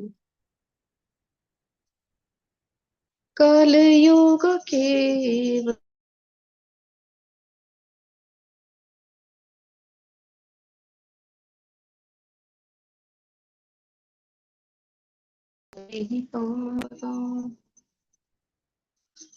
Screen visible છે? હરે કૃષ્ણ. હરે કૃષ્ણ. હા માતાજી, પણ તમારું વોઇસ કટ થાય છે. ઓકે, તો વિડિયો બ્રેક ઓફ રાખો. હવે આવે છે. આવે છે? હા, હવે બ્રેક થાય તો આવે મને છે. જણાવી દીધું. ઓકે, હા તો હા હનુમાનની માતાજી. મહિમા જોઈ રહ્યા છીએ. શ્રીમદ ભાગવતમમાં જયારે પરીક્ષિત મહારાજ વર્ણન સાંભળે છે ને સુખદેવજી મહારાજ પાસેથી કે કલયુગ કેવું રહેવાનું છે, કલયુગના જયારે વર્ણન સાંભળે છે ને તો એ પણ ભગવાનના ભક્ત છે પરીક્ષિત મહારાજ. તો એમને ચિંતા થાય છે આપણા બધા માટે. જો ભગવાનના ભક્તો કેવા હોય છે, આપણે તો કેટલા વર્ષો રહીને 5000 વર્ષ રહીને આવવાના હતા, આપણા માટે ચિંતા થઈ. તો ત્યારે એમને સુખદેવજી મહારાજ કહે છે, શું કહે છે? કલે દોષ નિધે રાજન નસ્તિ એકો મહાન ગુણ કીર્તના દેવ કૃષ્ણસ્ય મુક્ત સંગ પરમ રજે. કે હે રાજા, કલયુગ જો કે દોષોનો મહાસાગર છે, છતાં તેનો એક મહાન સદગુણ પણ છે. કયો છે? તો કેવલ હરિકૃષ્ણ મહામંત્રનું કીર્તન કરવાથી મનુષ્ય સંસારના બંધનમાંથી છૂટીને ભગવત ધામમાં ઉર્ધ્વ ગતિને પ્રાપ્ત કરી શકે છે. સુખદેવજી મહારાજ પોતે કહે છે. ને ભગવાન પોતે ભગવદ્ ગીતામાં જણાવે છે 10.25 શું કહે છે? યજ્ઞા નામ જપ યજ્ઞોસ્મી. ભગવદ્ ગીતાનો જો આપણને સંદર્ભ જોઈએ તો એટલા માટે બધા ઇસ્કોનના ડિવોટીસ તમે જોવો તો હરિકૃષ્ણ મંત્ર કરતા હોય છે. તો મંત્ર કરવા માટે શું કરવું છે? પહેલા પંચતત્વ મંત્ર આપણે બોલતા હોય છે. આ તમારી સમક્ષ પંચતત્વ મંત્ર છે. જય શ્રી કૃષ્ણ ચૈતન્ય પ્રભુ નિત્યાનંદ શ્રી અદ્વૈત ગદાધર શ્રીવાસાદિ ગૌર. શું કામ? કારણ કે અપરાધ થાય છે મંત્ર જપ કરતા સમય આપણી પાસેથી. તો આ જે પંચતત્વ છે એ આપણો અપરાધ છે એ લઈ દે છે. તો એટલે આપણે પંચતત્વ મંત્ર બોલીને પછી માળાની શરૂઆત કરીએ છીએ. આપણે જોરથી મંત્ર કરીએ છીએ, સંભળાય એવી રીતે. 3 પ્રકારે જપ થતા હોય છે, એક મનસા, એક મધ્ય અવાજમાં અને એક લાઉડ મંત્ર જપ. આપણે જે કરી રહ્યા છે એ લાઉડ જોરથી આપણે ઉચ્ચારણ કરીએ છીએ. શું કામ? તો કારણ કે ભગવાનના ભક્તો કહી ગયા છે, હરિદાસજી ઠાકુર કહી ગયા છે કે એ મંત્ર કયા કામનું જે બીજાનો ઉદ્ધાર ન કરે. એટલા માટે આપણે જયારે જોરથી ઉચ્ચારણ કરીએ તો આપણી આજુબાજુ જે કંઈ પણ છે, વૃક્ષ છે, નાની નાના જીવ જંતુઓ છે, કીડી ગરોળી જે કંઈ પણ છે, એ સાંભળે તો એમને પણ સુકૃતિ મળે. અને દરેક નામનું સ્પષ્ટ ઉચ્ચારણ કરવું છે. આદર ભક્તિને એકાગ્રતા સાથે કોઈ પણ જગ્યાએ બેસીને કરી શકો, ચાલતા ચાલતા પણ આ જપ તમે કરી શકો છો. કારણ કે નિયમ લાગુ નથી, ચૈતન્ય મહાપ્રભુની કૃપાથી. અને કોઈ પણ સમય કરી શકો, પણ બ્રહ્મ મુહૂર્તમાં શ્રેષ્ઠ ગણાય છે. સ્નાન નથી કર્યું, કોઈ ચિંતા નહીં, જપ તમે કરી શકો છો. ગણતરી રાખીને કરવા માટે કહેવામાં આવે છે. અને શું નથી કરવાનું? તો એક જ ભાગનું ઉચ્ચારણ નથી કરવાનું, આખું મંત્ર બોલવાનું છે. અને સુમેરુ મડકાને ક્યારે પણ આપણે એના ઉપર મંત્ર નથી કરતા ને એને ક્રોસ પણ કરતા નથી. અને બુક વાંચતી વખતે, ન્યૂઝપેપર વાંચતી વખતે, ટીવી જોતી વખતે, મોબાઈલ જોતી વખતે જપ કરવા જોઈએ નહીં. અને ફાયદા કેટલા છે? તો પાપની પ્રતિક્રિયાઓમાંથી મુક્ત કરે છે. યુટ્યુબ ઉપર સર્ચ કરો તો ઢગલાબંધ લોકોના જીવનમાં જે કંઈ પરિવર્તન આવ્યા છે, ડે 1 માં જેમ ચર્ચા કરી, હિપ્પીઓના જીવન વિચાર કરો. આપણા માટે એક સાધારણ ચા કોફી છોડવી અઘરી છે, તો હિપ્પીઓ તો દિવસ અને રાત્ર વ્યસનમાં કેટલા બધા ડ્રગ્સ લેતા, શું નહોતા કરતા. એમાંથી જયારે શુદ્ધ ભક્તમાં પરિવર્તિત થઈ ગયા, તો વિચાર કરો આ મંત્ર કેટલો પાવરફુલ છે. અને આ તો સાંભળીને તમને એનું લાભ મળશે નહીં. આ પ્રેક્ટિકલ વિષય છે ને. જો હું અહીંયાથી કેટલું પણ શીખવાડું કે કાર કેવી રીતે ચલાવવાની છે, જો પહેલા આ ચાવી મૂકો, ઓન કરો, પછી અહીંયા ક્લચ છે, બ્રેક છે, ગિયર છે, આ બધું કેટલું પણ અહીંયાથી એક્સપ્લેન કરીશ. જો સાચું કહું તો મને કાર ચલાવતા આવડતી નથી, વધારે મને એમાં કઈ ખબર નથી, પણ એ ઉદાહરણ લઉં છું કે અહીંયાથી કેટલું પણ સમજાવીશ, અથવા તો તમે મને સમજાવો કેવી રીતે ચલાવવાની છે. આ સાંભળીને મને કાર ચલાવતા આવવાની નથી. ક્યારે આવડશે? જ્યારે હું પોતે ડ્રાઇવિંગ સીટ ઉપર બેસું અને પ્રેક્ટિકલી કરીને પ્રેક્ટિસ કરીશ, ત્યારે જ મને આવડશે. સેમ વે અહીંયાથી કેટલી પણ હું કહી દઉં તમને આ જપની ફાયદાઓ, કોઈ લાભ મળવાનો નથી. તમે પ્રેક્ટિકલી કરશો તો પોતે જ અનુભૂતિ થશે. તમે જ નેક્સ્ટ થઈ શકે કે નેક્સ્ટ બેચમાં તમે જ મને જણાવો કે આ ફાયદો થયો જપ કરવા. અનિચ્છનીય જે ખરાબ આદતો છે, કુટેવો છે, એ છૂટી શકાય છે ખૂબ ઇઝીલી. હિપ્પીઓની છૂટી ગઈ તો આપણી કેમ ન છૂટાય? અને ચિંતા અને તાણથી આપણને મુક્ત કરે છે, મનની શાંતિ આપે છે, વાસ્તવિક સુખની અનુભૂતિ. તમે જો કીર્તનમાં કેટલા બધા કૂદકા મારી મારીને બધા નૃત્ય કરે છે, એમને જોઈને આપણે લાગે કે વાસ્તવિક આનંદ તો આ જ છે. કેમ મળે છે? કારણ કે ભગવાનના નામમાં આ શક્તિ છે. ને લોકોનો અભિપ્રાય, જોર્જ હેરિસન આપણે ગઈકાલે પણ વાત કરી હતી કે ખૂબ મોટા, આપણે કહીએ માઇકલ જેક્સન તો કાંઈ નહીં, એના કરતા પણ વધારે જે ફેમસ કહેવાય કે એવા લેવલના અત્યારના જે કહેવાય ને જસ્ટિન બીબર ને આવા બધા જે રોકસ્ટાર છે, એના કરતા પણ ખૂબ જ પ્રચલિત હતા જોર્જ હેરિસન, રોકસ્ટાર. તો એ પોતે જપ કરતા હતા. એમણે તો પોતાનું આખું મોટું બંગલો આપી દીધું હતું રાધાકૃષ્ણના મંદિર માટે. અને બાંગ્લાદેશની ગઈકાલે આપણે ચર્ચા કરીને બાંગ્લાદેશ માટે એમણે સ્પેશિયલી અમેરિકામાં જે કંઈ પણ ફંડ મળ્યો એમના શોથી એ બાંગ્લાદેશમાં અર્પણ કરી દીધું હતું. તો એ પોતે જપ કરે છે, જે કરતા હતા એ પ્રભુપાદજીના સમય હતા. જીન ક્લોડી હેલી સૌથી નાના એજના ડાયરેક્ટર છે. એ પોતે બધા ફોરેનર્સ છે. જો આલ્બર્ટ બ્રશ ફોર્ડ કંપનીના જે માલિક છે, જે ફોર્ડની કારની કંપની છે, એમણે પણ દીક્ષા લીધેલી છે. એમનું નામ છે અમરીશ પ્રભુજી. એમણે પોતાના જે માયાપુરમાં મંદિર બની રહ્યું છે ઇસ્કોનનું, અને વિશ્વનું સૌથી મોટું કૃષ્ણ મંદિર, એમાં જે મેક્સિમમ ફાળો છે લગભગ 300 કરોડ જેટલો એમણે પોતે ડોનેટ કરેલું છે. પોતે મિનિમમ 16 માળા રોજ કરે છે. વિચાર કરો, આટલી મોટી કંપનીના માલિક છે. એનડી દેસાઈ છે, ઉદ્યોગપતિ ઋષિકેશ મફતલાલ મુંબઈના છે. એ પોતે પણ કેવી સેવા કરે છે જુહુ ટેમ્પલમાં, કે જે જૂતા ચંપલ સંભાળવાની જે સેવા હોય ને ટેમ્પલની, એ પોતે ઘણા લોકો એમને જોયા છે એ સેવા કરતા કરતા. એન્ડ સ્કોપ્સ છે. અહીંયા 2 પિક્ચરમાં જોઈ શકાય છે ટ્રાન્સફોર્મેશન. પહેલા કેવા હતા અને પછી જો આપણે અહીંયા ભારતમાં છે, આપણે સાડી પહેરતા શરમ આવે, આપણે ઇઝીલી સાડી પહેરી શકાય નહીં. આપણે તો ના, પછી કામ કરતા નથી ફાવતું, આ નથી ફાવતું, એવું બધું આપણે કહીએ. પરંતુ આ ફોરેનર છે, વિચાર કરો, એ લોકો જ્યારે એમનું તો ડ્રેસિંગ કેટલું સ્ટાઇલ જુદું છે, તો પણ અહીંયા આવીને ભારતીય પરિવેશ ધારણ કરી રહ્યા છે, અથવા તો ફોરેનમાં પણ રહે છે, અમેરિકા જેવી ઠંડી જગ્યા ઉપર પણ રહે છે, તો પણ ત્યાં એ સાડી પહેરે છે. વિચાર કરો. પછી આ વિકી ઓવર્ટન છે, યુરોપની મોડલ. બ્રુસ ક્લિનબર્ગ નૌસેનાના અધિકારી છે. માર્કો ફેરીની ઇટાલિયન ટોચના ફર્નિચર ડિઝાઇનર છે. આ બધા જ આપણે લઈ રહ્યા છે કે જે પોતાની ફિલ્ડમાં ખૂબ જ પ્રખ્યાત છે, ખૂબ સક્સેસફુલ છે. કારણ કે આપણને શું છે, ટાઈમ ક્યાં છે મારી પાસે? તમે કહો તો છો પણ ટાઈમ નથી ને. તો આ બધા જે સક્સેસફુલ છે પોતપોતાની ફિલ્ડમાં, એ લોકો કેટલા બિઝી હશે? એ લોકો સમય કાઢે છે, માળા જપ કરે છે, ને આપણી પાસે ટાઈમ નથી. તો પોલ બ્લેર છે પ્રિન્ટિંગ એક્ઝિક્યુટિવ, અને આ વેપારી છે Shrimati સેલી rally. Rameshlal Toronto health સ્પાના જે માલિક છે, એમની હાથમાં આપણને માળા જોવા મળે છે, અને આપણે કોઈની સમક્ષ માળા કરવી હોય તો આપણને શરમ આવે છે. આવી આપણી સ્થિતિ છે. તો તમને બધાને પણ વિનંતી કરીશ કે જપ કરો, જેમ શીલા પ્રભુપાદજી કહે છે, અને ખુશ રહો.